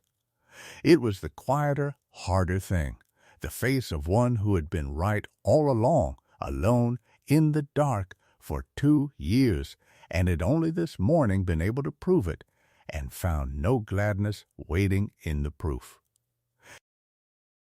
For that was the first thing in her mind, standing at the crib with the sound grain in her hand and 30 miles of ruin around her. Not the debt paid, though it would be paid. Not the men shamed, though they were shamed. The first thing in Nan Voss's mind was that she had seed, living seed, the only living seed for 30 miles, and that all around her were families who would have nothing to put in the ground come spring, no seed to plant, no bread to eat, no feed for the stock, and that whatever the bench had called her and however it had used her, she was the only one who could help them now, and she was going to. Now comes the part that separates the people in it. Because nothing shows a person's true grain like being wholly in the wrong after 2 years of certainty. The bench had ruined itself. Every family faced a spring with no seed, a winter with no feed, a table with no bread, and the only sound grain in 30 miles stood in the crib of the woman they had branded a fool, banned from the market, and offered pennies for her ground. And it is not the rot that country remembers. It is what the ruined men did when they had to climb her rise, their hats held low, and ask. The first to come was the boy. Of course it was the boy. It is always the boy in these stories, the young one whose pride has not yet hardened into the thing that keeps a grown man from admitting he was wrong.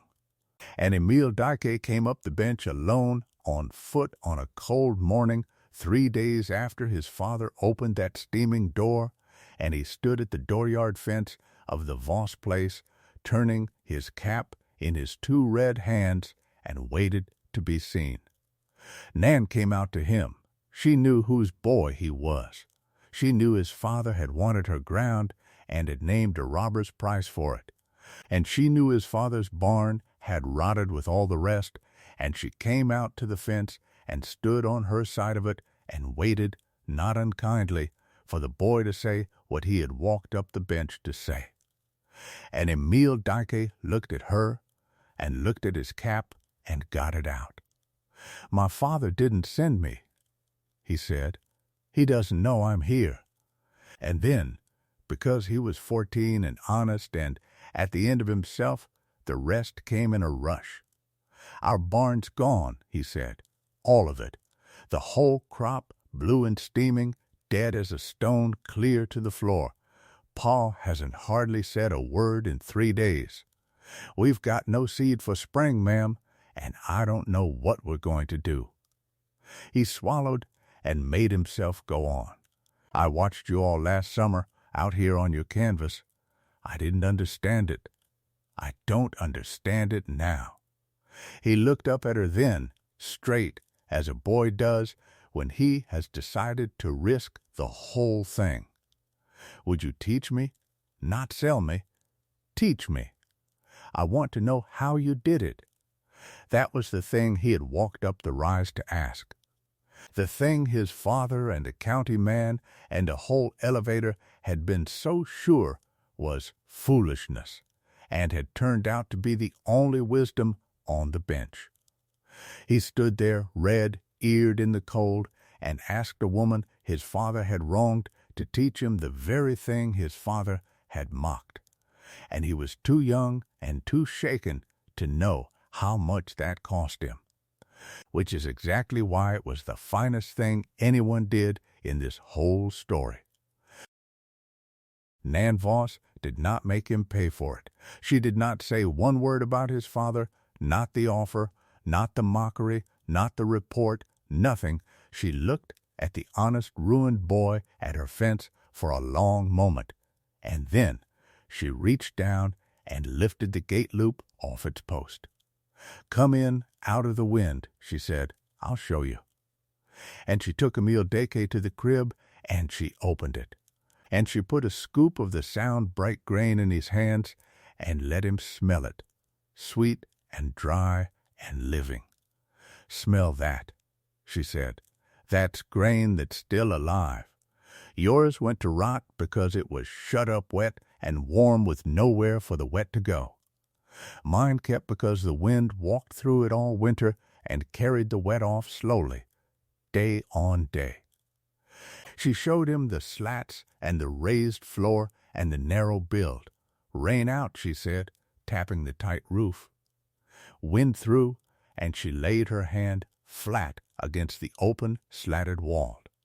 "That's the sum of it. That's what your pa's fine barn couldn't do."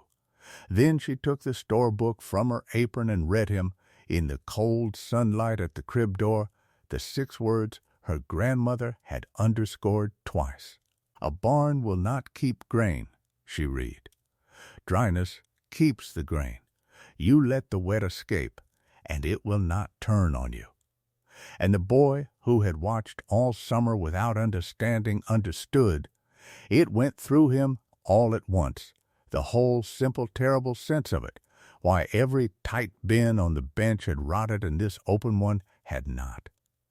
And he stood there with the sound grain running through his fingers and something happened in his face that Nan had seen happen in her own children's faces when a hard thing finally comes clear. And she knew that whatever became of the rest of the bench, this one boy would carry the knowing forward, and that was worth more to her than any apology. The boy carried more than the knowing home that day. He carried a sack of sound seed on shares across his own shoulders up the bench to the ruined Deke place, and he set it down inside the door where his father sat, and it sat for 3 days. And Orrin Deke looked at the good bright grain, and then at his son. "Where did that come from?" he said, though he knew. "From Mrs. Voss," Emil said. "On shares, fair shares. She measured it out same as she gave everyone, after what this house said of her. She never mentioned it, Pa, not once. I stood there waiting for her to, and she just opened the gate and taught me instead." The boy's voice was steady, steadier than a 14-year-old's had any right to be. "She said the middle rots first, in a sealed barn. The middle where no air gets. Same as ours did. She's been saying it 2 years, and we called her a fool for it." Orrin Dike did not answer that. He reached into the sack and lifted out a handful of the dry gold grain and let it run back through his fingers, sound and sweet and living, the thing his own barn had failed to hold, and he sat a long while with the empty hand open on his knee. And it was somewhere in that long while, his boy watching him, the good seed on the floor between them, that Orrin Dike began the walk up the bench that would end at the yard rail with his hat in his hand, though it took him a week yet to make his feet do it. The men came after the boy, and they came slower, because a grown man's pride is a heavier thing to carry up a bench than a boy's. They came 1 and 2 at a time over the next weeks, the men who had laughed at the elevator in town, and they came with their caps in hand and their eyes on the ground, and they asked to buy seed. Sound seed wheat, living seed, enough to put a crop in the ground come spring so their families would not starve out and lose everything, and there was only one place anywhere on the bench to get it. And they knew it, and they had to come up to the fool's barn and say so. Nan Voss could have made them crawl. She could have named her own robber's price, as Dike had named one to her, could have taken back in one hard winter every dollar and every ounce of pride the bench had cost her over 2 years. A lesser soul would have. A soul with anything mean in it would have called it justice. There was one among them whose coming Nan felt the most, and his name was Wendell Harmon, the husband of Ilse, who ran the mercantile, the very store that had branded her seed as wind-spoiled and turned the bench against her at the market across 2 long years. Wendell Harmon had his own ground besides the store, and his own tight barn, and his barn had rotted with all the rest. And now the man whose wife had made sure no neighbor would buy Nan's seed were made to walk up the bench and ask to buy that same seed himself, since it was the sole living seed there was. He came near the end, when his pride had held out as long as pride can hold out against an empty bin, and he stood at the fence and could barely get the words out. And what shamed him was not only the asking, but the memory of every buyer his wife had steered away from Nan's grain with that kind, poisonous little phrase, couldn't rightly recommend it, wind-spoiled as it must be. He said as much, standing there. "I know what my store did to you," he said, low, not able to look full at her. Wind-spoiled. Couldn't rightly recommend it. My Ilse said it to every buyer that came in, 2 years running, and I let her. I've no right on this earth to ask you for a single kernel." He made himself finish. "But my family has to eat, and my ground has to be planted, and there's nowhere else within 30 miles to go. So I'm asking." And Nan Voss looked at the man whose wife had cost her 2 years of fair prices, and she said only, "Bring your sacks up Thursday. I'll have it measured." She measured him out sound seed wheat on the same fair shares she gave everyone, and she never said one word about the store, and Wendell Harmon carried that mercy home heavier than any load of grain, and it was said on the bench afterward that the Harmon Mercantile never again ran down a neighbor's goods to sell its own. And that if it was true, it was Nan Voss's silence at that fence that did it, not anything she said. She sold them seed on shares, which is the old fair way. A fair measure of sound seed now against a fair measure of the crop it would grow come harvest. No cash down that ruined men did not have. No gouging, no interest that would sink them deeper. She sold sound seed wheat to the very men who had banned her seed from the market at a price a neighbor gives a neighbor, and neither did she say a word about the banning while she measured it out. And more than seed, she gave them the knowing, because seed alone would only feed them one more year, and then the next wet autumn would rot them out all over again. To any man who would listen, and now, ruined, they all listened, she gave the method. Dry at first, she would tell them at the crib door, a kernel between her fingers. Bone hard. If it gives under your tooth, it isn't ready, and it doesn't matter how tired you are. Then build it narrow and build it open up off the ground. One wall lashed against the driving side, and every other wall left to the wind. Rain out. Wind through. That's all there is to it. When a man said it went against everything he'd been taught, she'd answer, "It goes against what you were taught. It doesn't go against what's true. You opened your own barn. You know now which one to trust." Where a man could not read, she said the words slow until he had them. Where a man could read, she let him copy the pages of the store book out in his own hand, so the knowing would live in more than one book and more than one memory. She turned the worst year the bench had ever seen into the year the bench finally learned to keep its grain. And she did it without one word of reproach to the men who had earned 1,000. And that is the dignity this whole kind of story is built to honor.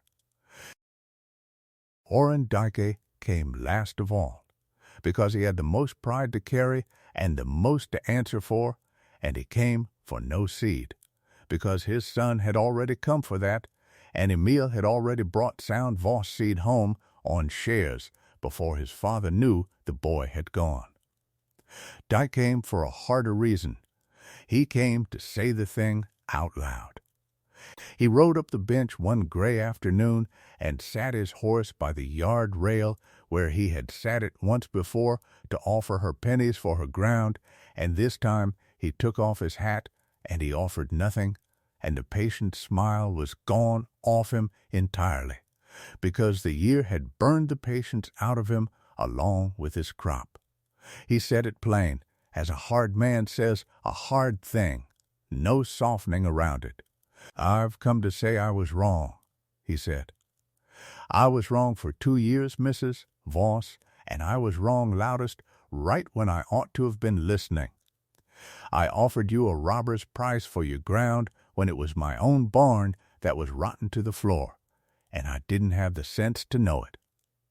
He turned his hat in his hands. "I don't expect you to think well of me. I'm not asking you to."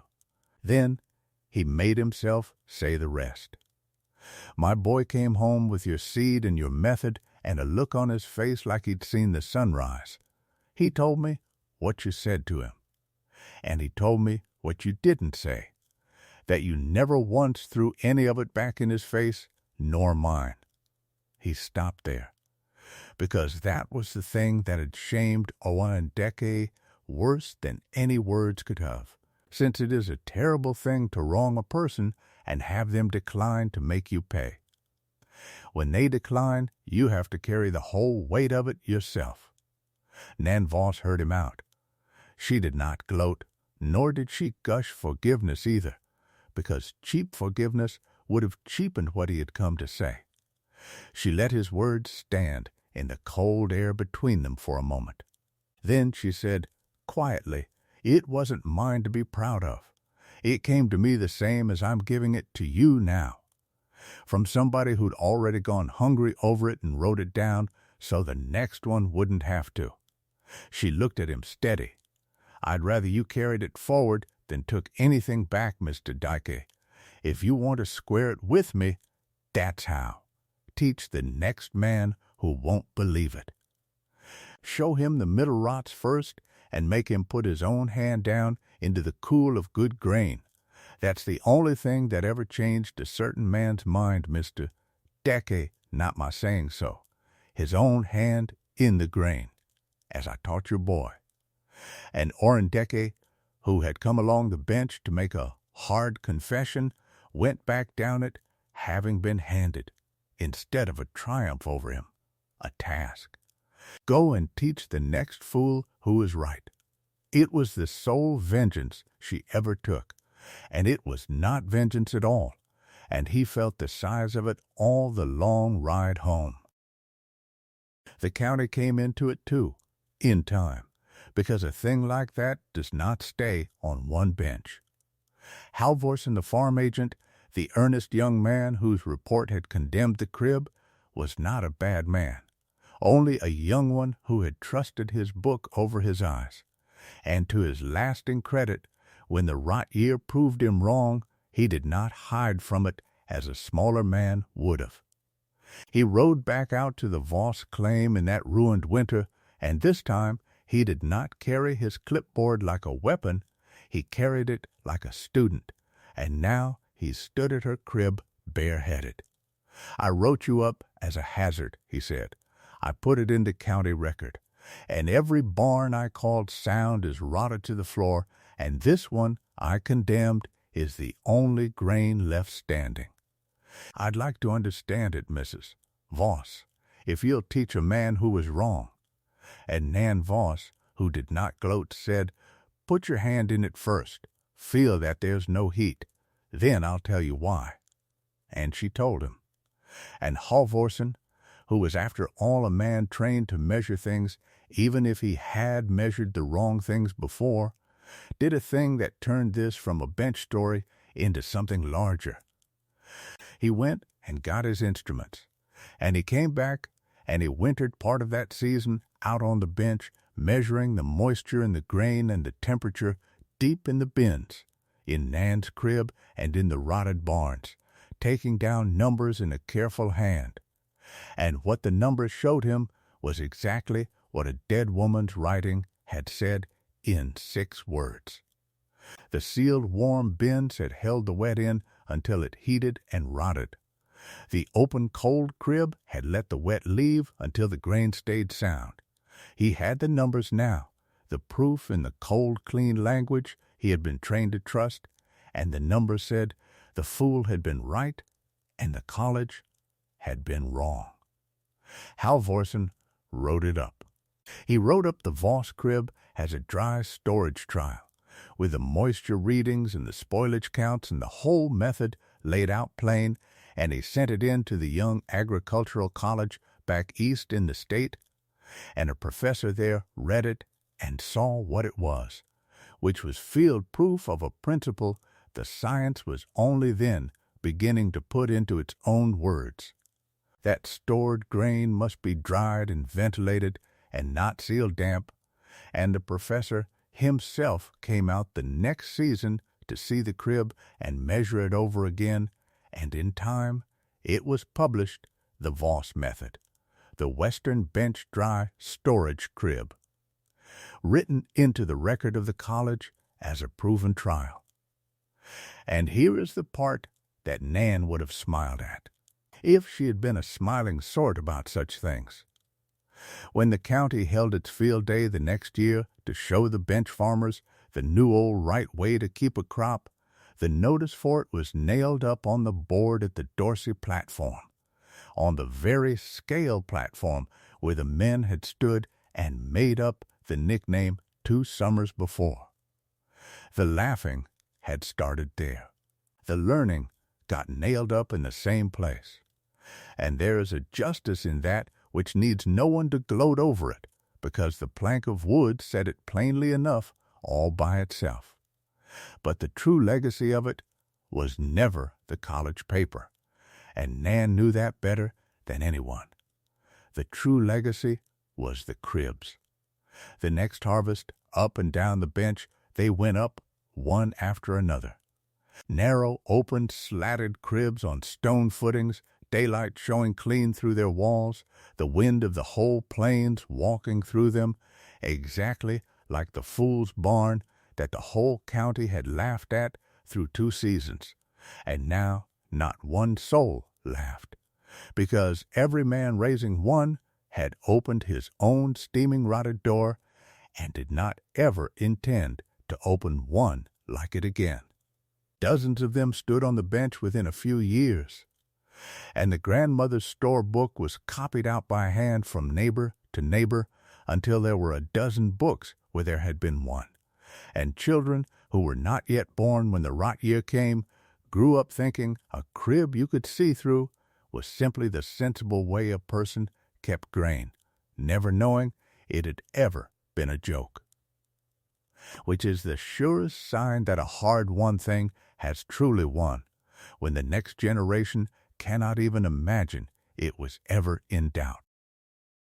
Nan Voss lived a long time after, long enough to see the cribs standing common all across that country, long enough to teach the tooth test to her own grandchildren as her grandmother had taught it to her, long enough that that mocking name faded out of use entirely and was replaced among the people who had once laughed by a plainer and truer word, which was simply that she had been the one who knew.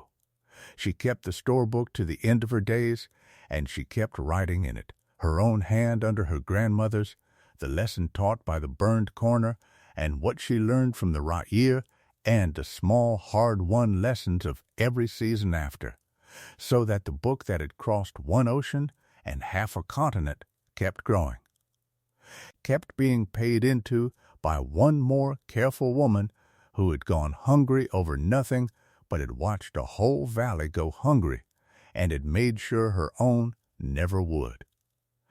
And when at last she could no longer read it herself, she gave it to the one of her grandchildren who had asked the most questions, who had wanted to know how a thing was done and why, and told that child what her own grandmother had told her, which was that the wall does not keep the grain, it is the dry that keeps grain, and you must always, always let the damp find its way out. There is a version of this story in nearly every county in this country, and it is almost never about the disaster. It is about the one person who heeded the warning and believed it when believing it made them a fool, and who kept believing it quietly at cost, on nothing but the word of someone wiser who had already paid the price, until the year came that proved them right, and who then, given every reason to gloat, chose instead to teach.